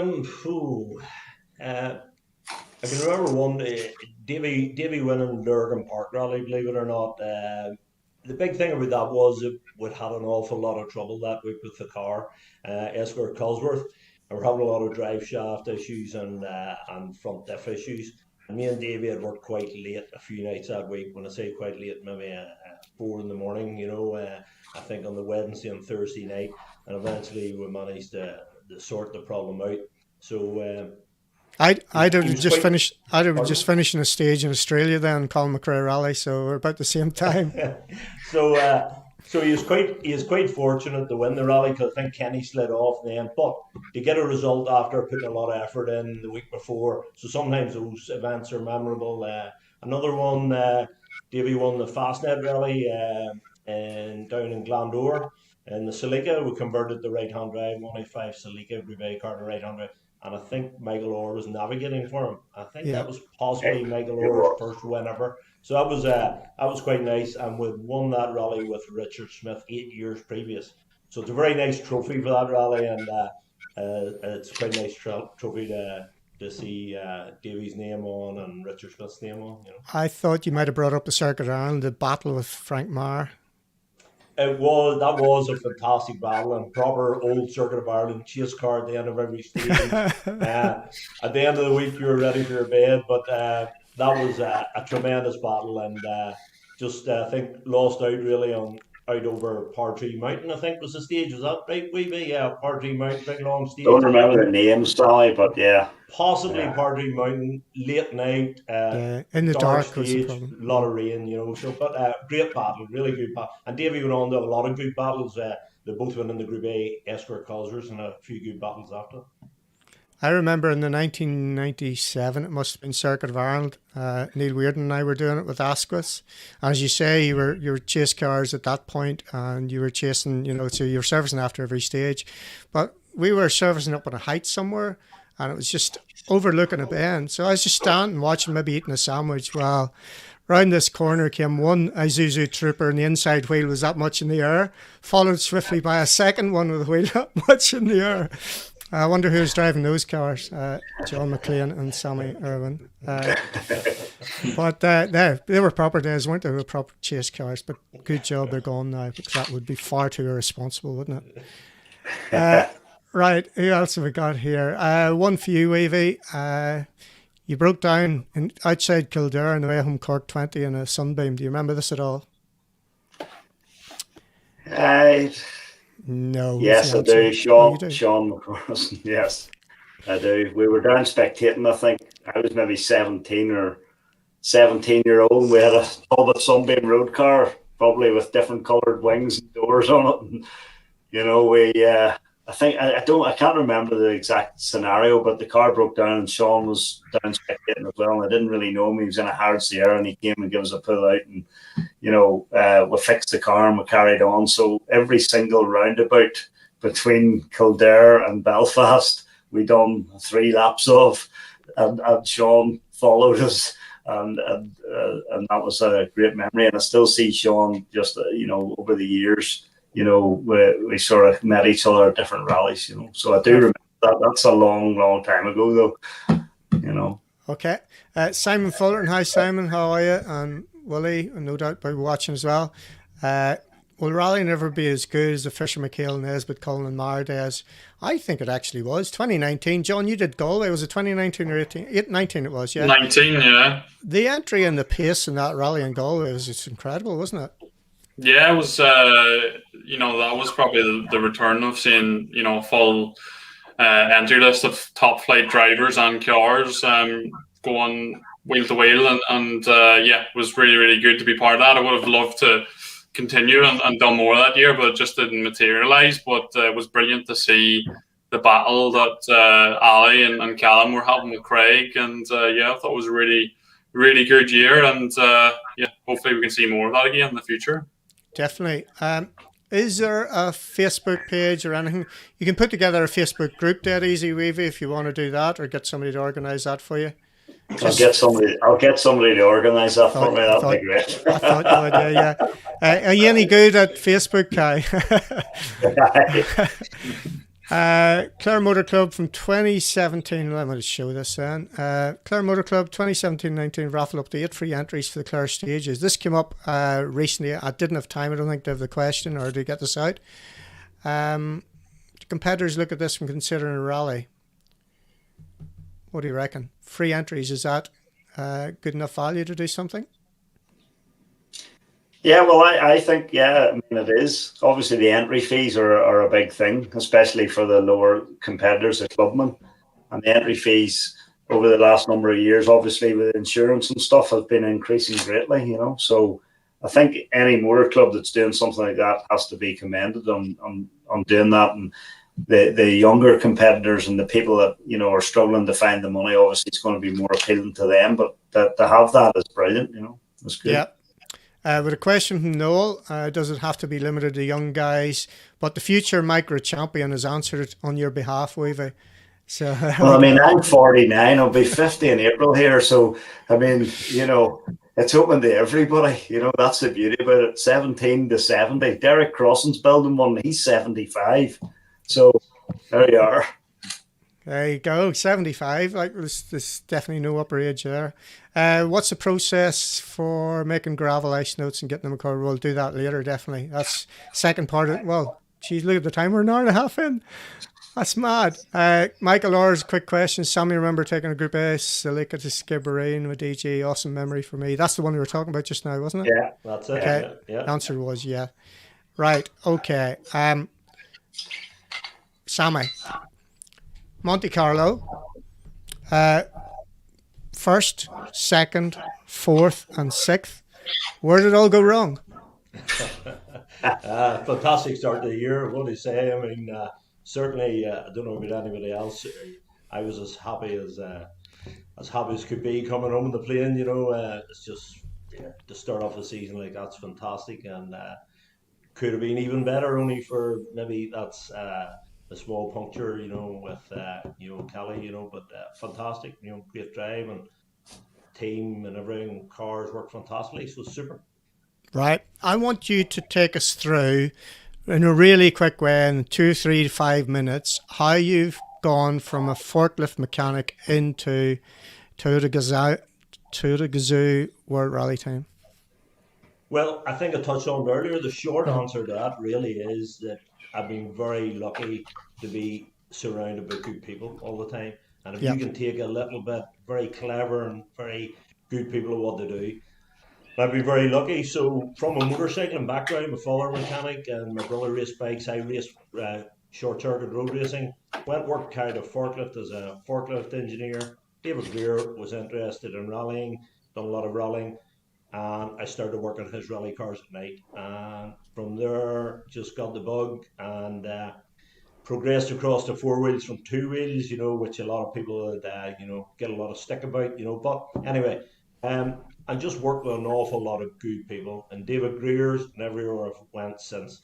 And if you can pick up a little bit of information of every one of those people you work with, whether it be mechanics, navigators, anybody on the team at all, that's managed to get me where I am today. Thankfully, and you've got to obviously have the keenness and the drive, the win, and the motivation to keep going forward, especially when rallying involves quite a lot of long hours. And like I said, they're working to 4 in the morning, but you have to always keep yourself motivated and keep moving forward. So to say, I was very, very lucky and very supportive people around me, and and everything I've done, even the forklifts, you're working on hydraulics, everything like that, so it gives you a small insight into a lot of things that are in the cars today, electronics and hydraulics and whatever. And then working for somebody like that in a smaller team, you tend to you don't send necessarily the engine away to get rebuilt by an engine builder because there's just not the money to do that. So you learn a little bit about engines, a little bit about building your own gearboxes. So and all that knowledge comes forward with you, and hopefully then helps you in the future where ultimately I am now. Yeah, and we talked about John McLean earlier, and there is a podcast with John. He talks about winning the world title with Petter in 2003 and some of the ups and downs in that year. And John got you a little bit of work at Subaru, and I remember one particular story you tell me about, or it might have been John told me about, but it's just this relentlessness, this challenge, any challenge that's thrown in, there's always a way to fix something. And there was one particular thing about something going wrong in Subaru America where everybody seemed to give up, and all you needed to do is find somewhere to fabricate something. Is this a story that's familiar? Do you remember this one? Well, yes, I think I know where you're going with this one. Well, we're having a little bit of a problem. The rallycross cars, a lot of the rallycross America, we're using NASCAR tracks. So obviously at Canberra, the turns was creating a bit of a problem with wheel studs. So we're shearing wheel studs off basically, and we lost a wheel, which isn't ideal. So long and short of the story was that between the engineers and ourselves, we decided, we need to support the wheel stud in some way. So basically, we had to go back to Group 4 Escort wheel stud, with a sleeve on it. So I think me and the boss of the team, Lance Smith, drove, 3 hours to a guy with a lathe in the middle of America somewhere, and managed to get these out of a few drawings. We got all these parts made up in the middle of the night. I think we arrived back at the hotel at 7:30 in the morning. left all the parts at reception, got 2 hours in bed, came back to the track, and the guys that fitted the parts, and luckily enough, we managed to complete the event and didn't have any more wheel studs shear off. So there's always where there's a will, there's a way, isn't there? Isn't that what the saying is? So never give up, and that's what you need to be like in rallying. You always try and find a way. So fast forward to what you're doing now, and let's just talk through that. So you've been there right from the start, as we said earlier, with Toyota Gazoo, when they were creating the car effectively, and all the talk back then, and I was guilty of it as well. We thought, well, in the time frame and everything that they were trying to do, we thought, this isn't going to work out too well. Of course, they go out in Sweden, win second rally out. Well, a competitive Monte Carlo second rally, Jari Matti goes and wins the thing. So just talk us through then your arrival or what you were doing before, just to give us a flavour, everybody watching and listening, give us a flavour of what happens in that situation then. Well, from the start in the team working in I was lucky enough to work right in the start from the first test car forward. And as you say, a lot of people have their own opinions and different things, but it became very apparent to me right from the start that the team of people that Tommy and Toyota put together were just like we're talking about, where there's a will, there's a way. And there's always, it wasn't so much looking at problems, it was where's the solution? Always find the solution and move forward. It wasn't about having the negative approach. You always have to look positively and go. It was very much a can-do attitude, and for me, it was very evident from the start. When you've got an attitude like that in a team, you're always going to keep moving forward, and that was right from the engineers, the designers, everybody on the whole team, and it's still like that to this day. It is the epitome of a team. We're all together and all going one direction, trying to achieve the same goal, and hopefully that continues. So in the early days, you were always front left corner. You were with Jari Matti Latvala first off, is that right? I worked in Yari's car from the start in the first season in 2017. I was worked in the rear for a year and a half or so, 2 years, and then I moved on to the front in Yari's car, and I've been on the front left. Divide the car into corners. Probably why we do that is in World Championship events now you've got each car is allowed 4 armbands, so you're only allowed 4 people to work. Only people to work on the car are people with the armbands. So obviously there's one person on each wheel. So if you can roughly divide the car into quarters, everything that's in that corner, if there's anything develops a problem, you work on it.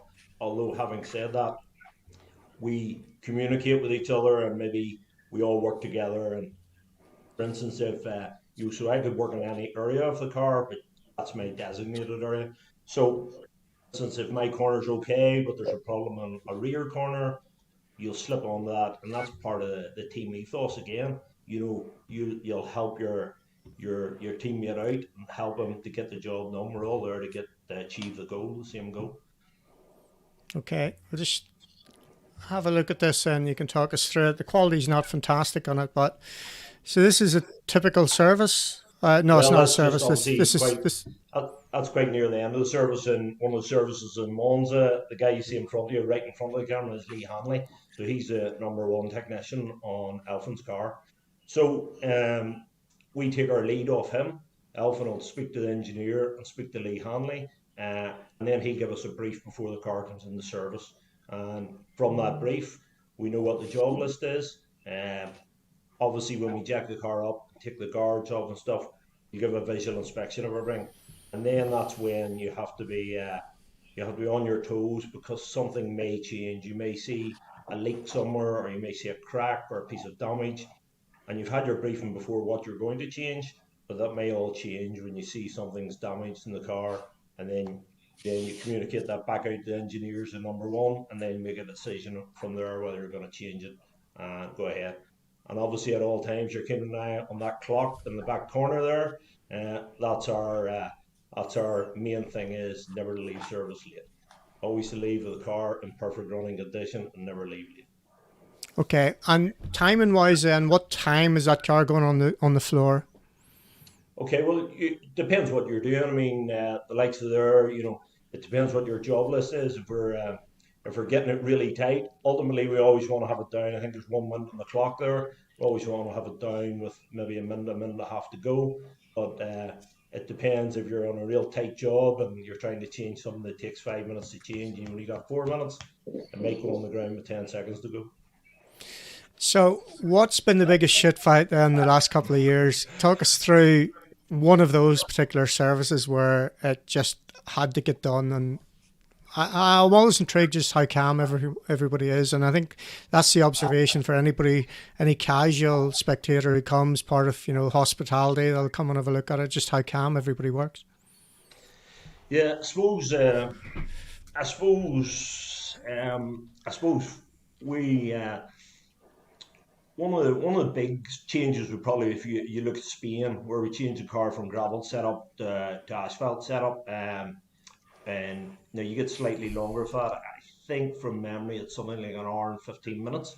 You get, so the specification to change a car from gravel to tarmac, you're changing all the four corners of suspension, cross member, gearbox, rear cross member, rear differential, four dampers, and then setting up all the geometry after that. So you're basically, effectively, you're only leaving the engine in the car and the chassis, and everything else is being replaced. So you've got an hour and, I think from memory, it's an hour and 15 minutes to have to do that job. But it's a lot of work. But again, when you're all pulling as a team together, it usually goes quite smoothly, thankfully, and we've real good team of people. And that goes right back to everybody, the people that are supplying the parts, the people in rebuild that are building the parts.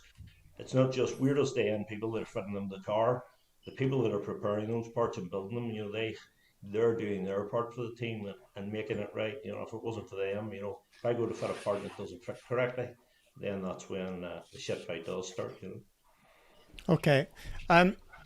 So little things make a difference a lot of the time, and this is what I remember. John McLean worked in our car, and there's lots of little things. I don't want to give away his secrets or anything, but there's some things that you've told me about over the years that just make a load of sense, and it's just those little bits of attention to detail that I think is just wonderful, and people would never ever guess this. So I mean, things I still do now, and some of the things that John McLean taught me and many other people's taught me, but we can work away and put a gearbox in the car and do a fantastic job, and but if Alfon or Yari Mati or Sebastian Ogier go to get into their car and and the windscreen's dirty, or their pedals are dirty with mud, or they rub their clean overalls against the sill getting in, well, that could annoy the driver, and sort of go, well, they changed the gearbox, but they forgot to clean my windscreen, So that comes down to attention to detail. You're trying to do all those things that when the driver gets into the car, he never needs to think about anything else, but just drive the car and he thinks, look, this car's immaculate now. I brought it in, it needs a gearbox, it's immaculate. If it looks fast, it is fast, and hopefully those small things, attention to detail, maybe pay off and the drivers get the result. if it looks fast, it is fast. John McLean again coming out. Have you heard that one, Weaving? I'm just laughing. If it looks fast, it'll be fast. Yeah, it is. I think it's true. It's true, totally. Yeah. I remember as well. So with Yari Mati in particular, there was a last minute thing you used to do for him.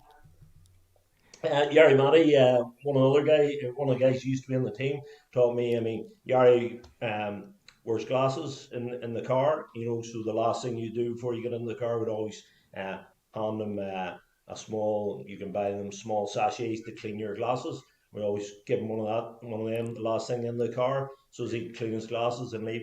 Again, it's attention to detail. Keep your driver happy. Driver leaves happy. Hopefully, a happy driver's a fast driver. So there's clearly some fantastic people with incredible pedigrees within that team. So clearly right at the top, he's moved on now, but Tommy Mackinnon. So what was your relationship like with Tommy Mackinnon? It still is, because I'm no doubt he'll be on rallies as we go. So Tommy, great. Put a great team of people together, which have achieved a massive amount, to date. And obviously, you being able to put all the right people. I think that's the whole thing about a team, is picking the right people and managing them and getting them together. And like we said earlier, about getting them all to be a team and all be trying to achieve the same goal, and he managed to do that, and the results speak for themselves as regards what Tommy achieved with our team. So you've got a new team manager now in Jari Matti. Do you think that was a good appointment? You're hardly going to say no, clearly, but yeah, Yari's great. I worked in Yari's car for 3 years. Fantastic guy, really good guy, and I think we all know he's one of the most enthusiastic guys and knowledgeable guys in world rallying. So again, big asset to the team, because when you've got somebody as enthusiastic as that, that rubs off on everybody else in the team and makes you equally as enthusiastic to get the wins and get the results. And is it right? I've heard little rumours about phone calls and conversations back and forth about old rally cars, and clearly he's got a collection. You're interested in that side of things. Is there anything going on there? Well, I done a little bit of work on one of your 5 Celikas, and I have a job doing a bit of work on one at the minute. So Yari's rebuilding a couple. So we have quite a lot of conversations on rallies about one of your 5 Celikas when we get the chance. So it's good. It's good to talk about the old cars and compare them. He's just a complete rally nut, isn't he? He's a proper. Knowledge in world rallying is immense. Like it's unbelievable. Current driver then, Irwin and Scotty, of course, in the passenger seat with that car. I'm sure when that happened and you moved on to the corner of that car, you were quite excited as well. Oh, fantastic! Fantastic! And we're all a team, and if any of the cars in the team get a result, it's fantastic. But I think there's always friendly rivalry between the car crews, and so you always want your driver to do slightly better than the next driver in the next bay. So we're always rooting for Elfin, but just slightly more than the other members of the team. But it's all good, friendly rivalry. But Elfin's great, and he's got some fantastic results last year and started this year again. Great result, So hopefully move on from there. Last year was just simply incredible, wasn't it? The fact that he's in a car that he just broke it away from Ford. He's a brand new setup in a car that was competitive, so it was a Fiesta. But I think a 2-year contract in the pocket also helps you relax a little bit more. It means you can focus with no consequence. But Sweden last year in particular was just mind-blowing. Monte, great, but Sweden, just the way he attacked that. And right the way through the year, he paced himself. And just that one small slip, and it literally was one corner, one slip, one lapse in concentration. So where were you when that happened, and what was going on in your immediate vicinity?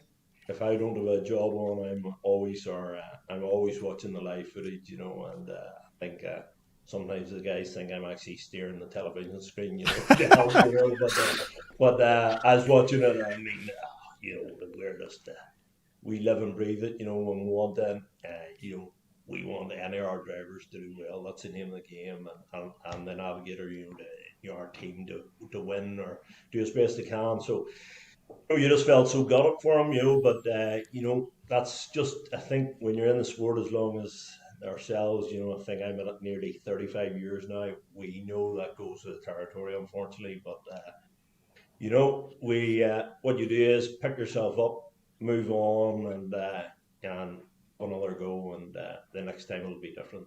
So you've just got to put it behind you and work harder, and the result will come about. Do you get time to socialise with the drivers much then? I'm talking about after the rally's been run, or maybe the odd time in the hotel or whatever.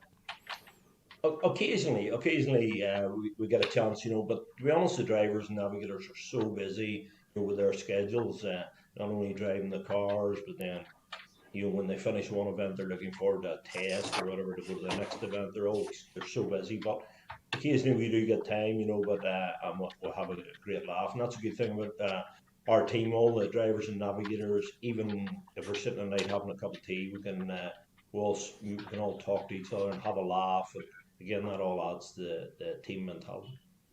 Excellent. Weavy, John, any questions for Sammy? Nothing hard. We've asked you drink tea with the drivers. Cups of tea with the drivers. Things have changed. Just drink this when I'm at home. People are watching in Andorra, believe it or not. There we go. Danielle. Hello, Danielle. How are you? And hello, everybody Danielle. in Hello. Andorra. Right. What else we got here? Does Sammy remember who did all of that? Talking about half price entry fees to the micros. Have you heard about this? Controversial. No. Keep it going. Good idea, Kieran. Keep it going. We'll maybe get Kieran O'Neill back in a micro. Yeah, indeed. Hopefully our motor clubs will do the same. Well done, Jimmy. Right. There's loads of comments here, folks, and loads of questions. I'll probably ain't going to get through them. There's one up here quickly I'll just look at. Some Alistair Fisher, can you explain some of the details? Right, we're going to go on to this now. So, Ice Crew is just a complete art. Now, I haven't done that much. I worked as a gravel crew for Colin McRae in 91. It must have been the Ulster Rally. We've had a few ourselves from the Vauxhall days, but not too much. And we tended to use local drivers and co-drivers if we could. So, Davy Greer, Robin Phillips, Brian Crawford on the co-driver side of things, Stevie Macaulay, James Cullen was there as well. So, and I think that's probably the opportunity and how it happened for you, Evie. Is that fair to say? You were saying earlier about the link with Mark, and then how it all came about. I mean, I'd done a bit at home too with Davy Greer and different boys, and Alistair McRae, even with Chris Patterson, going back on a few Ulster rallies and Volkswagen days and different thing. And Alistair Fisher, you know, the last few years have been doing, me and Derek Brannigan have been doing Alistair's notes in between events that we've been doing with Chris. So, yeah, in 2014, Mark Higgins, I think it was 14. Yeah, he done gravel notes for Chris on Monte. But after that, he had so many commitments for the Bond movies and stuff. He couldn't commit to the rest of the year. And Chris wanted somebody to, you know, not just to do one rally here and one rally there. He wanted somebody to stick with. And I don't know whether Mark put my name forward or Chris phoned me. I can't remember the exact scenario how I came about to do it. But prior to that, I'd been doing a bit of work with DMAC in the World Championship, and I'd recce'd, you know, for a number of years, every stage in the World Championship, not only Monte Carlo. So I had a good idea of your Rally Germany, Corsica, Spain, all the tarmac rallies at the time. And then it came about that Mark couldn't commit, and I got the call and I went to Germany. I think was the next one at that time after Monte. You'd done Monte, Germany, Corsica was later in the year, in Spain. So only the tarmac rallies, yeah? Just the tarmac rallies, yeah. Mm-hmm. So when done that, 14, and then 15, 16, 17, 18, 19. So quite obviously Monte's the most difficult one. As I was saying to you earlier, I don't remember what year it was, but there was one of the years, maybe 2015, there was a 50 kilometer or 51 kilometer stage, and me and Derek were back at the airport after doing the rally, and remember thinking, well, that was tough, that 50k stage. You get 50 kilometers in Monte, you've quite a bit of stuff. And we flicked through the notes and we counted the changes, and there was like 258 changes in 96 pages of notes, you know, to try and put into perspective what's going on. So you know, I'm saying whatever I'm saying, giving my input to Derek, then Derek has to translate that to Paul, then Paul has to translate that to Chris in the car at rally speed.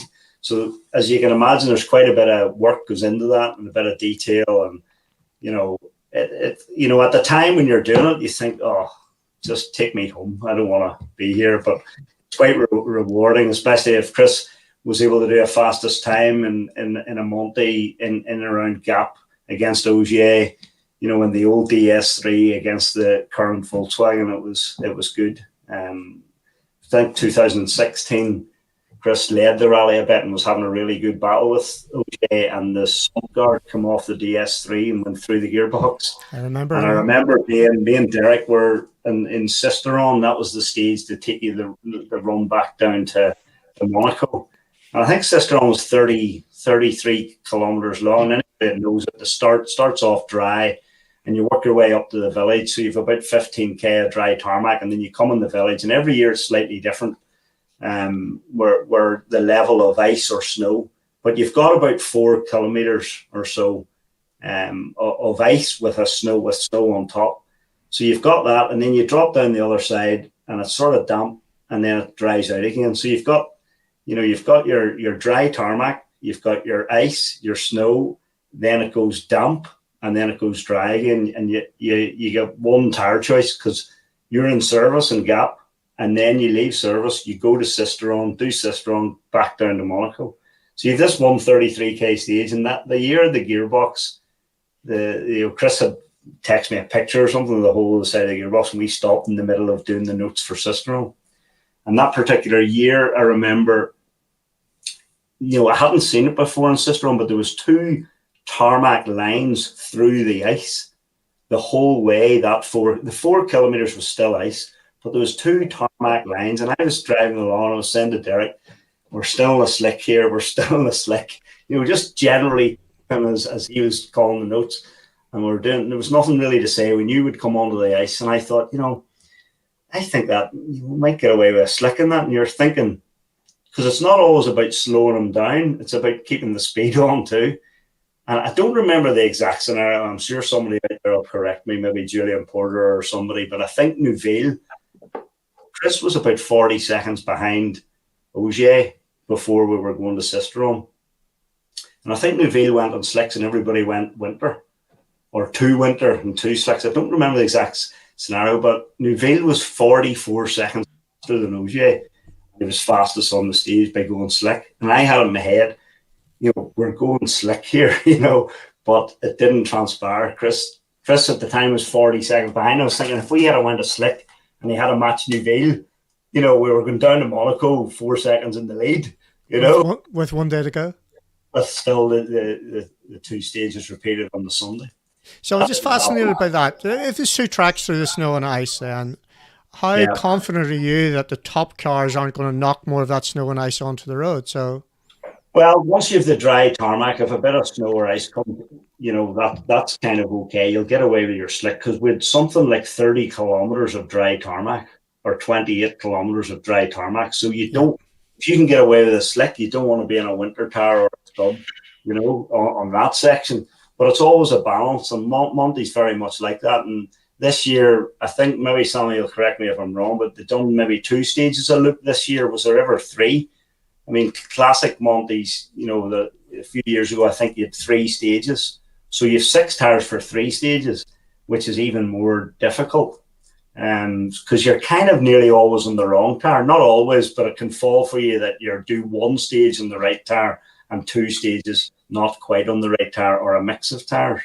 So that bit, when we're doing the notes, we're also giving information back to the engineer, an idea what the stage is like at the time, 2 hours or an hour and a half before the drivers get there, because that's different than maybe what it was in the recce. Very much in Monte, you do the recce and actually the conditions are completely different, on the actual rally.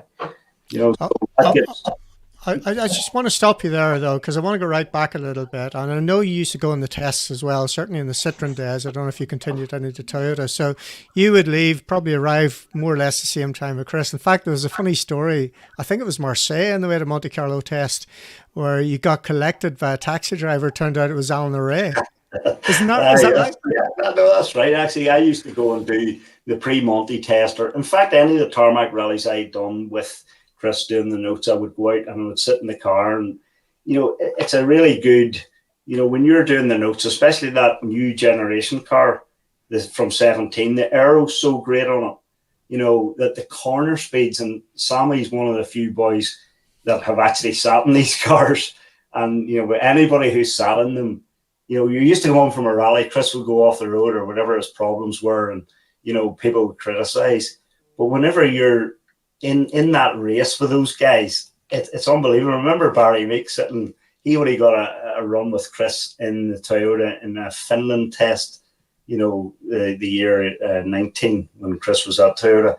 And when he came out of that test, he just couldn't believe the speed. And, Barry would be his biggest, criticizer. And he says, I'm never criticizing him again, because the speed that can carry in those cars for such a, over 320 kilometers with maybe 10 seconds separating three drivers, it's incredible, If you want to hear a fantastic story about the experience of sitting with Chris Meek and a test in Finland, you need to listen to the Crunching Gears podcast with Connor Curley. I think I did listen to that, actually. It's just good. Fantastic. Fair play to Connor.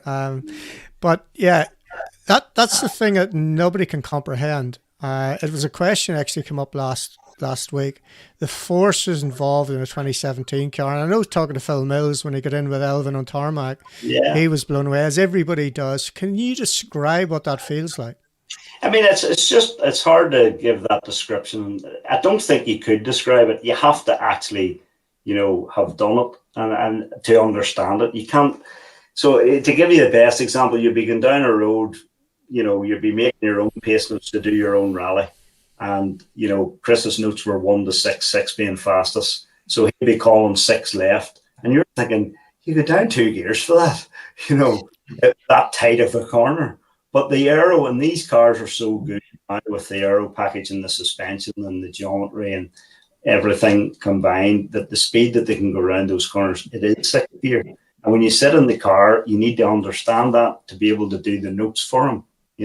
So that was something Chris wanted me to do. I don't really like sitting in the passenger seat. It's not something, I don't know how you do it, Trevor. It's not something I want to do, but at the same time, you can appreciate what's going on in the car. What's going on in the car. And, we sat with, we had a tough time in Citroen with the 7 and 17 with everything that went on there as regards the car, and every driver that drove the car after Chris, I think, sort of proves that it wasn't just Chris. And then you sit in the Toyota and it's similar but better, and things have moved on or whatever.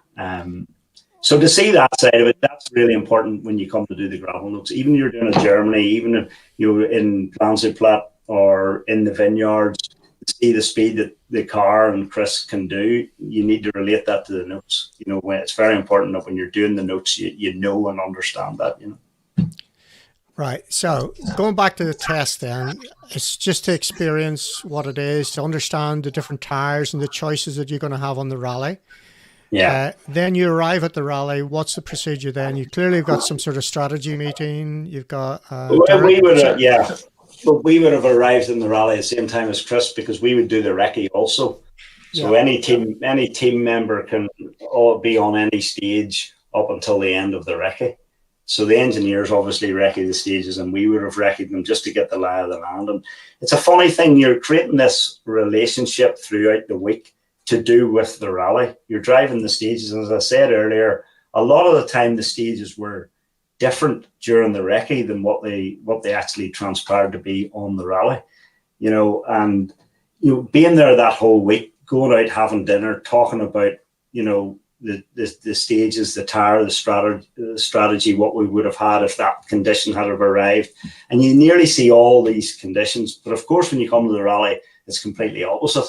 But over the years, me doing it for him 7 years or whatever, you've seen every possible. So when you work with a driver for a few years, and I think Andreas Mikkelsen touched on it in one of the interviews on Monte this year, he'd been working with his gravel crew for so long that it was really working. His eyes were his eyes, and that's hard. It's hard to get that, and that comes through time, And one of the things when Chris asked me to go, he said, I want somebody who speaks my language, Northern Ireland. I just come up with these words, and I can't even describe to you now what they are, because it just arrives, and you say this funny thing, like, just past that shuck on the left there, it's full glare. I say to you, Trevor, now it's full glare. Oh, John, what I mean, it's that's not good. Glare. Sammy, a lot of it. So the level of grip is full glare. What does full glare mean? But it actually meant, Chris could understand. That's one stage down from Guthrie. Yeah, so you can understand what you meant, because you're speaking Northern Ireland speak. You know what I mean? So that was another reason, and it sort of, well, I think it worked. I never got any bad reports of them, so. But it's a difficult job, and it's something that you have to really work at, and it's a relationship that you build, with the driver.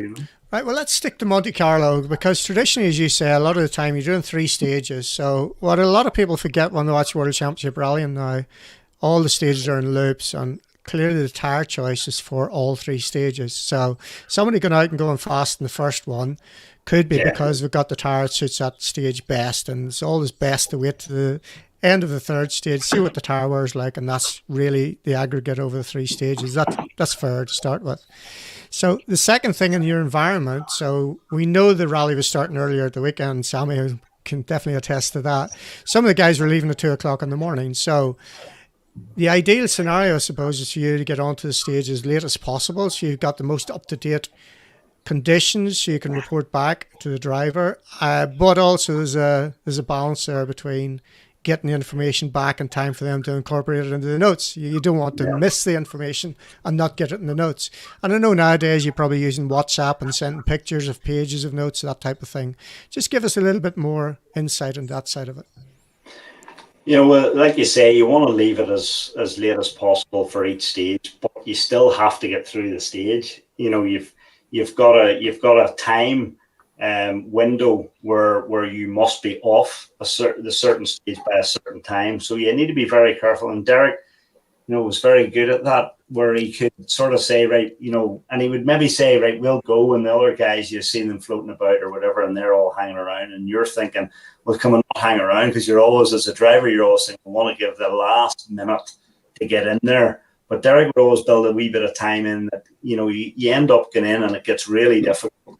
And you have to concentrate so hard on getting the notes and getting them right. He was building a bit of a time in that allowed for that. Whereas I was always saying, no, we'll hang back. I want to leave it to the last. So it's getting that balance, and again, that's experience. And having done it with Derek for 7 or 8 years, he knew, he had a really good feel of, what time was that. He had experience of the rally year after year after year, and he knew I need to get him going here to get through these, to get the information back, So yes, phone signal can be a problem. Where you use the phone, with another system was we would have handed them a set of pace notes with all the changes, and there's different ways people do it. Some do it over the phone, and you do every single page. That's a big risk when you're in poor signal. So if we have a copy of the notes and we make the changes, we can hand them the notes and do it. There's different ways of doing it. So we tried different ways, and we've done different ways on different events, if you know what I mean, from a point of view of getting the information across to them. Got you. So you're talking about Derek Brannigan there, and Derek clearly knows what he's at when it comes to the situation. So why is he so good as the second set of eyes then? Well, Derek's done Chris's notes even before me, back to IRC days. He would have co-drove and Davy Patterson done them back then in the IRC. And so Derek has a really good knowledge of what Chris wants and what Chris requires out of it, and then the two of us can work together. But he knows, he's very good with the timing, and he's very good on maps, getting you around. Derek doesn't even bring a sat nav, he's a map man, which I find kind of old school. So I always am comfortable that I know Derek will take you up a wee road, and you're watching the other guys doing the notes in their way, following their sat nav. We're gaining 15 minutes by going out over this road full tilt, and it's like doing a night nav, it's in the dark. A lot of the time you're leaving in the mornings in the dark. So, but he was doing that to build in a bit of time to let us take the pressure off us to get the thing done right, to get the information back in time, So there's so many, when you scenarios like that, which you have to be really careful. Like, I can honestly say we never failed to get the information back ever. Impressive, yeah. And, that's all what you're trying to achieve. Okay, Monte Carlo then. So you said you started at the bottom of a col. You're in dry tarmac, wet tarmac, slush, snow, right away up to ice, snow on top of ice.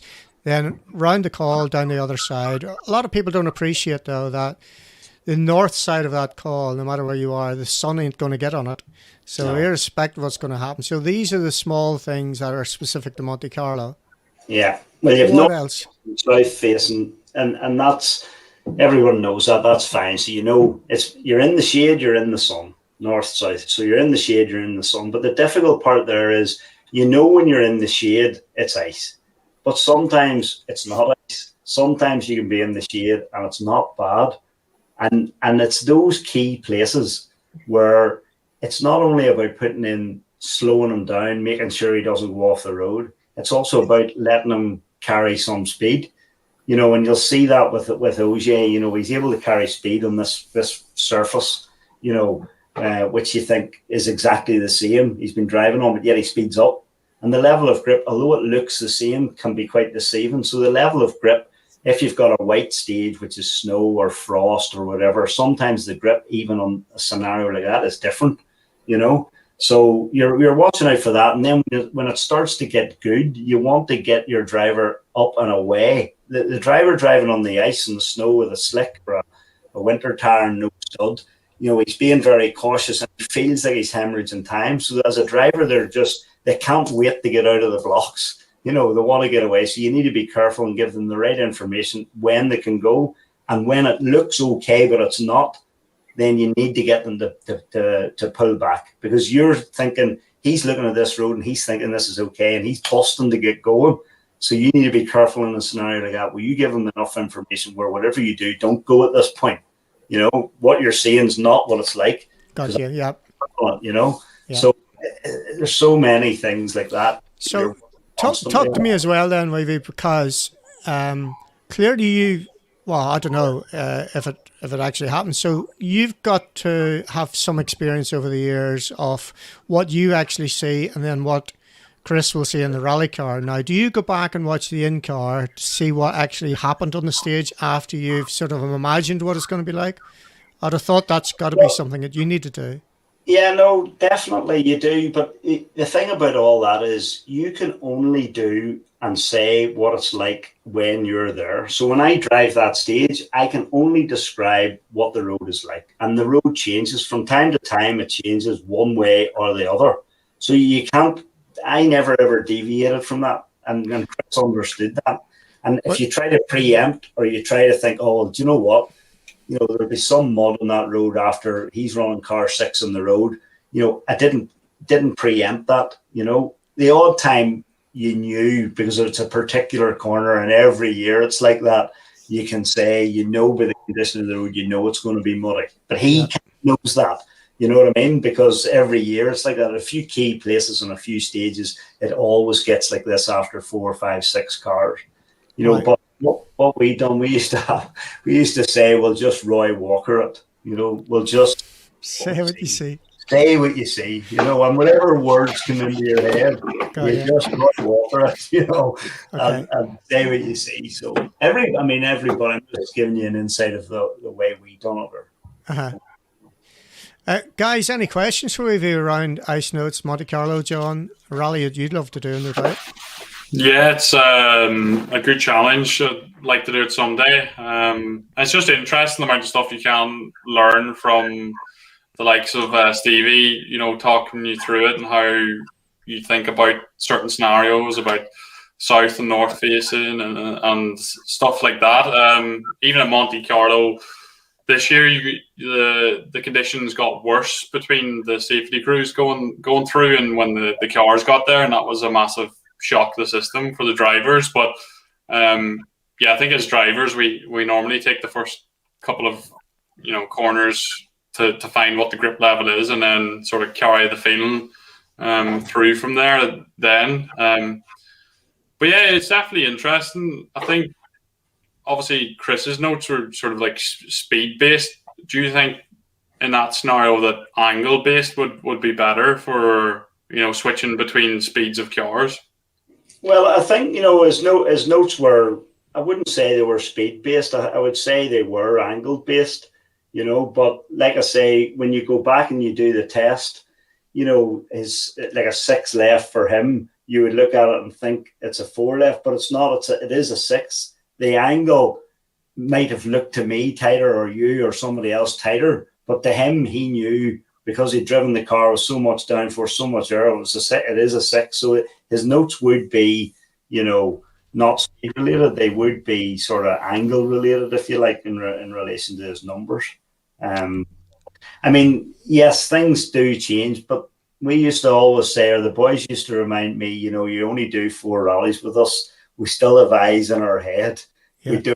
We drive. It's like Monte this year. The power stage, the gravel crews weren't allowed in, and you know it was a tricky stage. So you still get that from a driver point of view. And I remember doing, and Derek will probably correct me in this, I don't know whether it was France or Germany, or there was a stage in the morning, and we had done the notes, and it was absolutely, you know, I don't know, I can't remember which way around it was. It was bone dry, actually. It was bone dry, and you come out over a crest, and it was only 100 or 120 to a chicane. And I think it was Robert Kubik actually hit the chicane. But when we done the notes, the road was bone dry. And we left and we headed off, and we were doing the other notes, and a big shower of rain just came in on top of the mountain, just right, you know, in a 1 mile radius, exactly at that crest. So when Chris came on the rally, it was completely soaking wet. And Kubik, he had went off, he had hit a bale or whatever. Chris got stopped, got through the thing. But in the notes, I had nothing. It was bone dry. Yeah, of course. We went the second loop, and I come in and I said to Derek, "Oh, look at this. It's shiny tar, soaking wet. Put that in the notes, blah, blah, blah." It dried up. For when Chris came, the sun came out. I had put all this shiny, slippy brake and watch, you know, into the chicane. And by the time he came the second time, it was completely bone dry. So I got the notes completely wrong on the same stage at that corner. But you can only do and say what it's like at the time. And he still, when he's driving, or any of the drivers are driving, you've still got their eyes. You still have to feel through your backside, you know, what grip you have or whatever. So, you know, was that a mistake on my part? No, because you can only say what it was like at the time, you know. Oh, yeah. Sam, what was the insight this year from your point of view then as regards what we've just been talking about, or if you have any questions specifically for Weavy around what he's just mentioned? I mean, Weavy has a lot more insight into the tire selection and the ice notes, because you have to be out there and be on the stages and do it. I'm certainly only really seeing the same as what you're seeing on the television, but it's just how important a job it is on any tarmac event, but especially somewhere like Monte. You can see the surface changing so much, you know, and as Weavy says, I think it's about you know, holding the drivers back when you need to, but also letting them, you know, not holding them back too much. So I can only respect the job that the likes of Weavy does and the ice note crews do, you know, because I suppose Monte, you're sitting in the service area and it's, you know, 20 kilometers up the road, you know, a couple of 1,000 feet up, it's doing something completely different, you know. Yeah. Okay, so what do you actually look for on a stage? So I've teed up here, Ozzy is on board from this year in stage 10, Weavy. If you just want to talk us through this. Looking forward to that, Trevor. I thought you would be. No pressure whatsoever. No pressure for tires. Exactly. Man of your caliper. Here we go.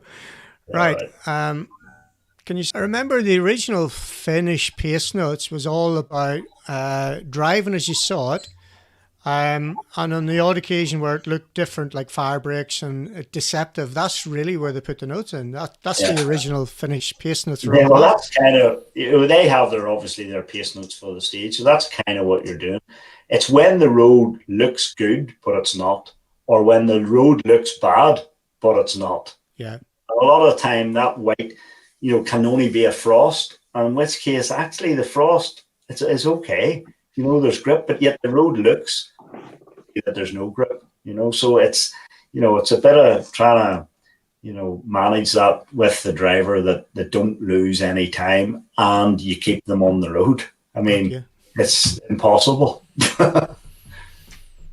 Fascinating. John, what do you think of that?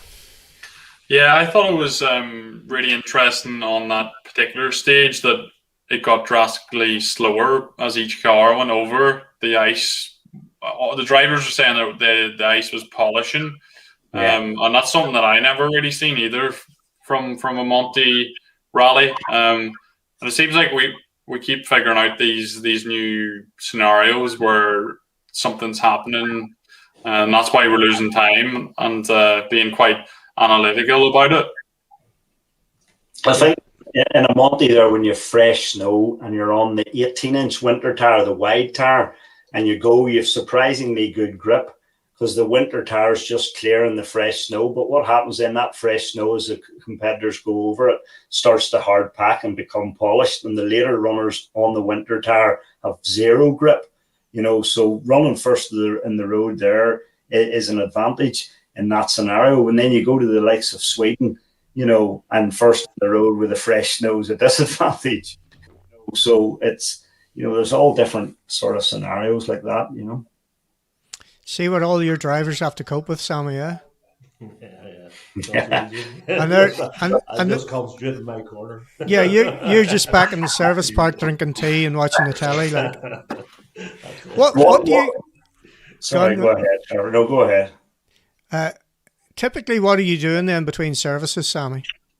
Well, we'll be prepping parts for the next service, and looking ahead for what we might need, and just generally preparing. So we might change a part or a component in one service, and then we might need to repair it or build. Say we've changed a part that's bent, we might re-prepare another spare part for the next service the car's coming in.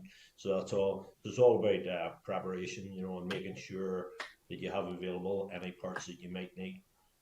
So inevitably you're going to have a bit of a huddle after each service. Do you do anything more formal than that as regards a debrief?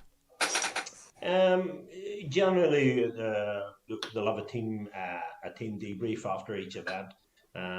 Team debrief one. If and that can be sometimes the most important debriefs. I think personally are after you've won an event. Yeah, because, definitely. Everybody thinks that having a debrief, it's important to have a debrief when you haven't done so well. But personally, after you've had a really good result, it's important to have a debrief because there's always somebody coming to try and get you to go faster than you went. So let's move forward again. If you win, let's go faster again so they don't catch us.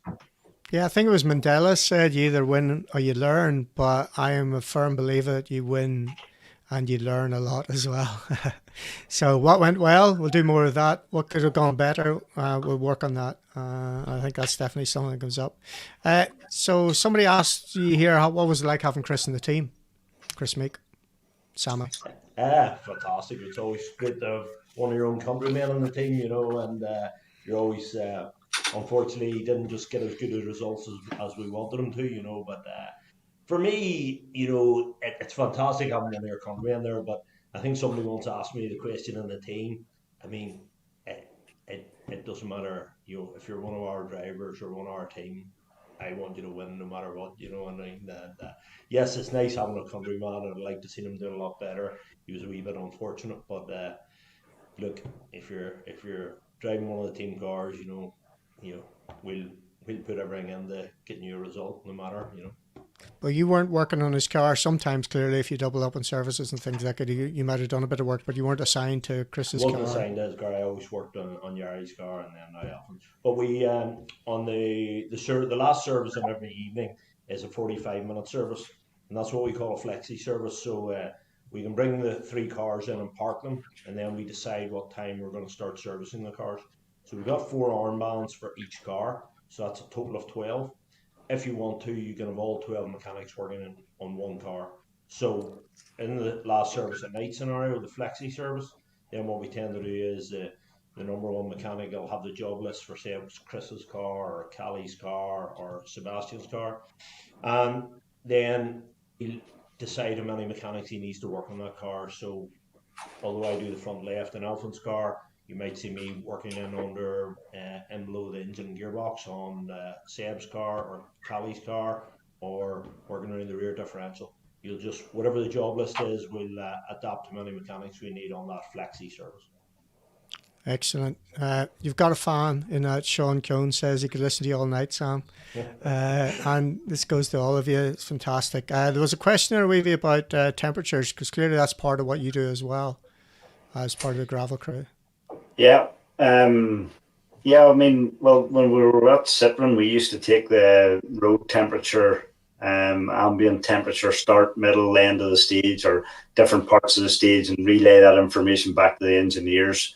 So at the end of the stage, you would phone the engineer first to give him an insight on the conditions of the stage to help with car setup or whatever like that. But Toyota then, when we went there, one of the recce cars had a sensor on the door, and that done all the monitoring of all the ambient and road temperature and sent that back to the team, so they knew, the start line of whatever special stage it was, right the whole way through the stage, what the temperature was and stuff like that. So that took a little bit of pressure off the gravel crews, where we didn't have to, carry or send back as much or concentrate on as much information, because when you're doing the notes and you're caught up in the middle and you're trying to remember to stop 10k in to take the road temperature, it's kind of not on your agenda, if you know, because you're so caught up in what you're doing. Got you. Okay. Time has failed us. I want to go back to John then, just ask you about your plans for 2021 then. What's on the horizon?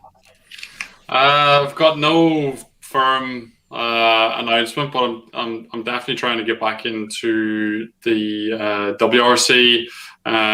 Probably looking like junior WRC if plans do come together. It's quite difficult times at the moment with COVID and also Brexit as well. It's very hard to travel the world and do what we want to do, whether you're a driver or mechanic or team owner. And one of the good things about junior WRC is you don't have to worry about the team and the car and all those sort of logistics. Even all the entry sort of organization is done for you. So it's literally arrive, sort out your hotel accommodation and your recce car, and that's it really. So it takes off a lot of the pressure, and also it's very hard to do a championship with that status for the same budget.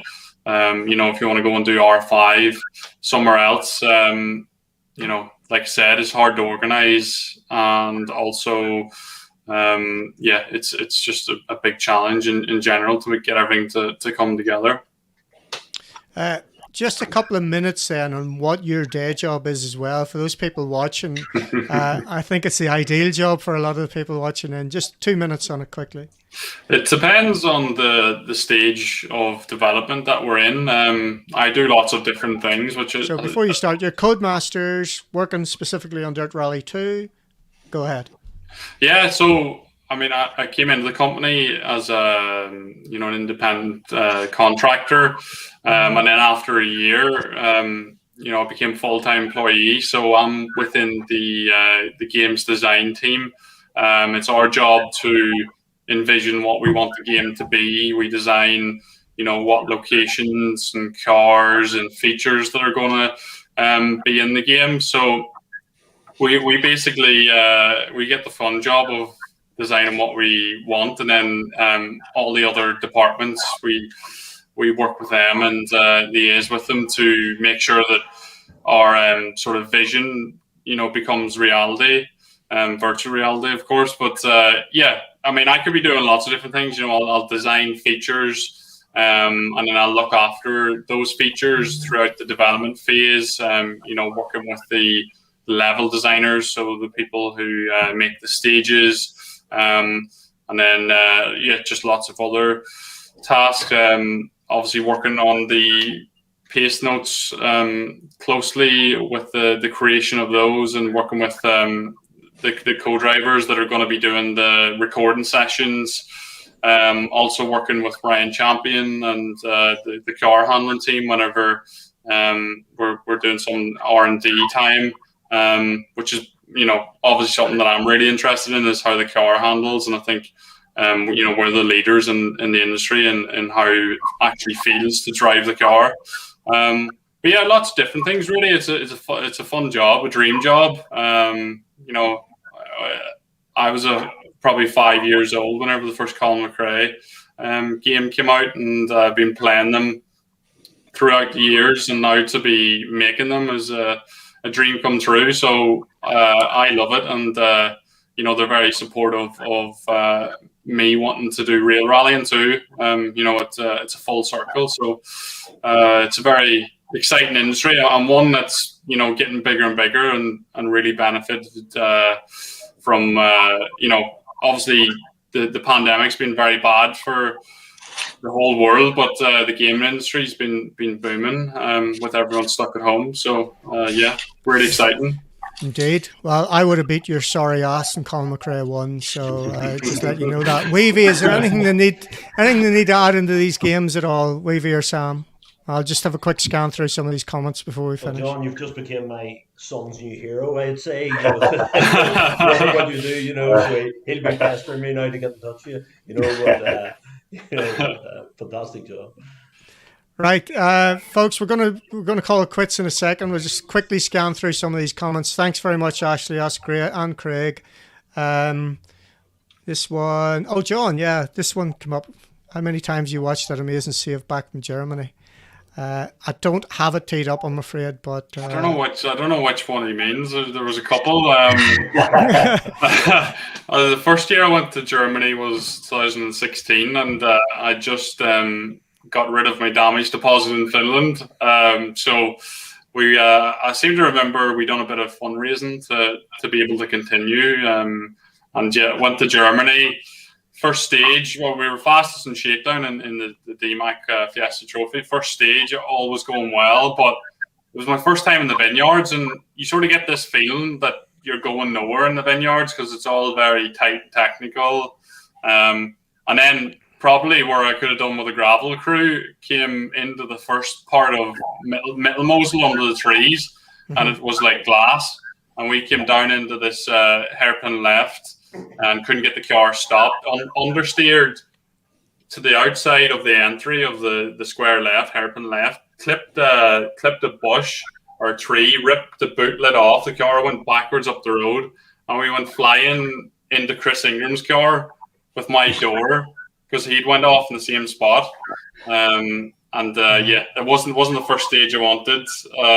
But in what I would say true Colin McRae style, we continued with no boot, no glass on the side, on my side. And went into the next stage. We were second fastest. We got the car fixed at service, and then we were fastest that whole afternoon, and we were only like 20 seconds off the lead.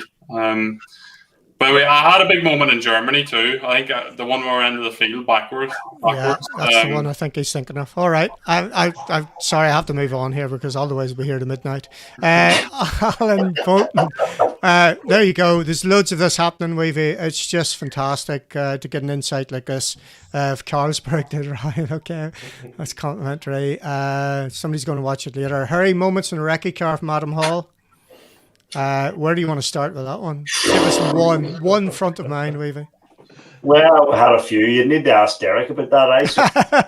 I just sort of kept going. We had a few, but thankfully, we never went off. Right. Okay. Ready to report. When's Cali going to get his first win, do you reckon, Sam? I think it'll be next rally. Sammy's answer to that. I think it'll be sooner rather than later. I mean, obviously his performance is fantastic. I mean, leading for a time in Monte, we all know he's so fast, got so much ability. So I think for sure it's coming. We're very lucky that all three of the drivers are very fast, and Katsuda's coming on all the time as well. So we're very fortunate. Okay. The Meek girls, Weavy, want to know. Has your sump shrunk? Absolutely not. No, thanks for that. That's Chris's girls then. It is, yeah, indeed. Okay. Hi, Isabella. Hi. Yeah, they're both there. Anyway, they might be going to bed now because it is quite late, and I'm door being like an hour ahead. Probably not. Probably not, yeah. Listen, guys, that's been absolutely fantastic. Thanks for taking the time, 2.5 hours of it out of your busy schedule because you've been flat out doing something else tonight, clearly. Have you enjoyed the experience? Yeah, that was good. Good, thank you. It's been great. The comments and the feedback we get, which will continue as it always does all week. People really appreciate it of what we've done. as next week, as I said to you, we're going to be giving away some of these bad boys, Western Warriors, for the 50th celebration of the Galway International Rally. As I said to you, Bobby will be on representing the Motor Club. We've also got Cathal Curley, Desi McCartney, Austin McHale, Kenny McKinstry, Rory Kennedy, Eugene O'Donnelly, and there'll be Ali Fisher and hopefully Gordon Noble, although he doesn't know it yet. He's just been educated. As always, the podcasts there, lots of different, I think there's 16 of them there. If you need to find those, they're on stagebystage.com/blog, as are all of these shows. What I find is people tend to watch them different nights. So if you haven't seen all of this, get it on the big telly tomorrow night, grab a beer and sit and listen to Weevy's stories, Sammy's stories and John's stories. Or if you're that way inclined, jump on a simulator and have a big go at that. Folks, that's it. Thanks very much again. Until next week, we'll catch you then. Take care.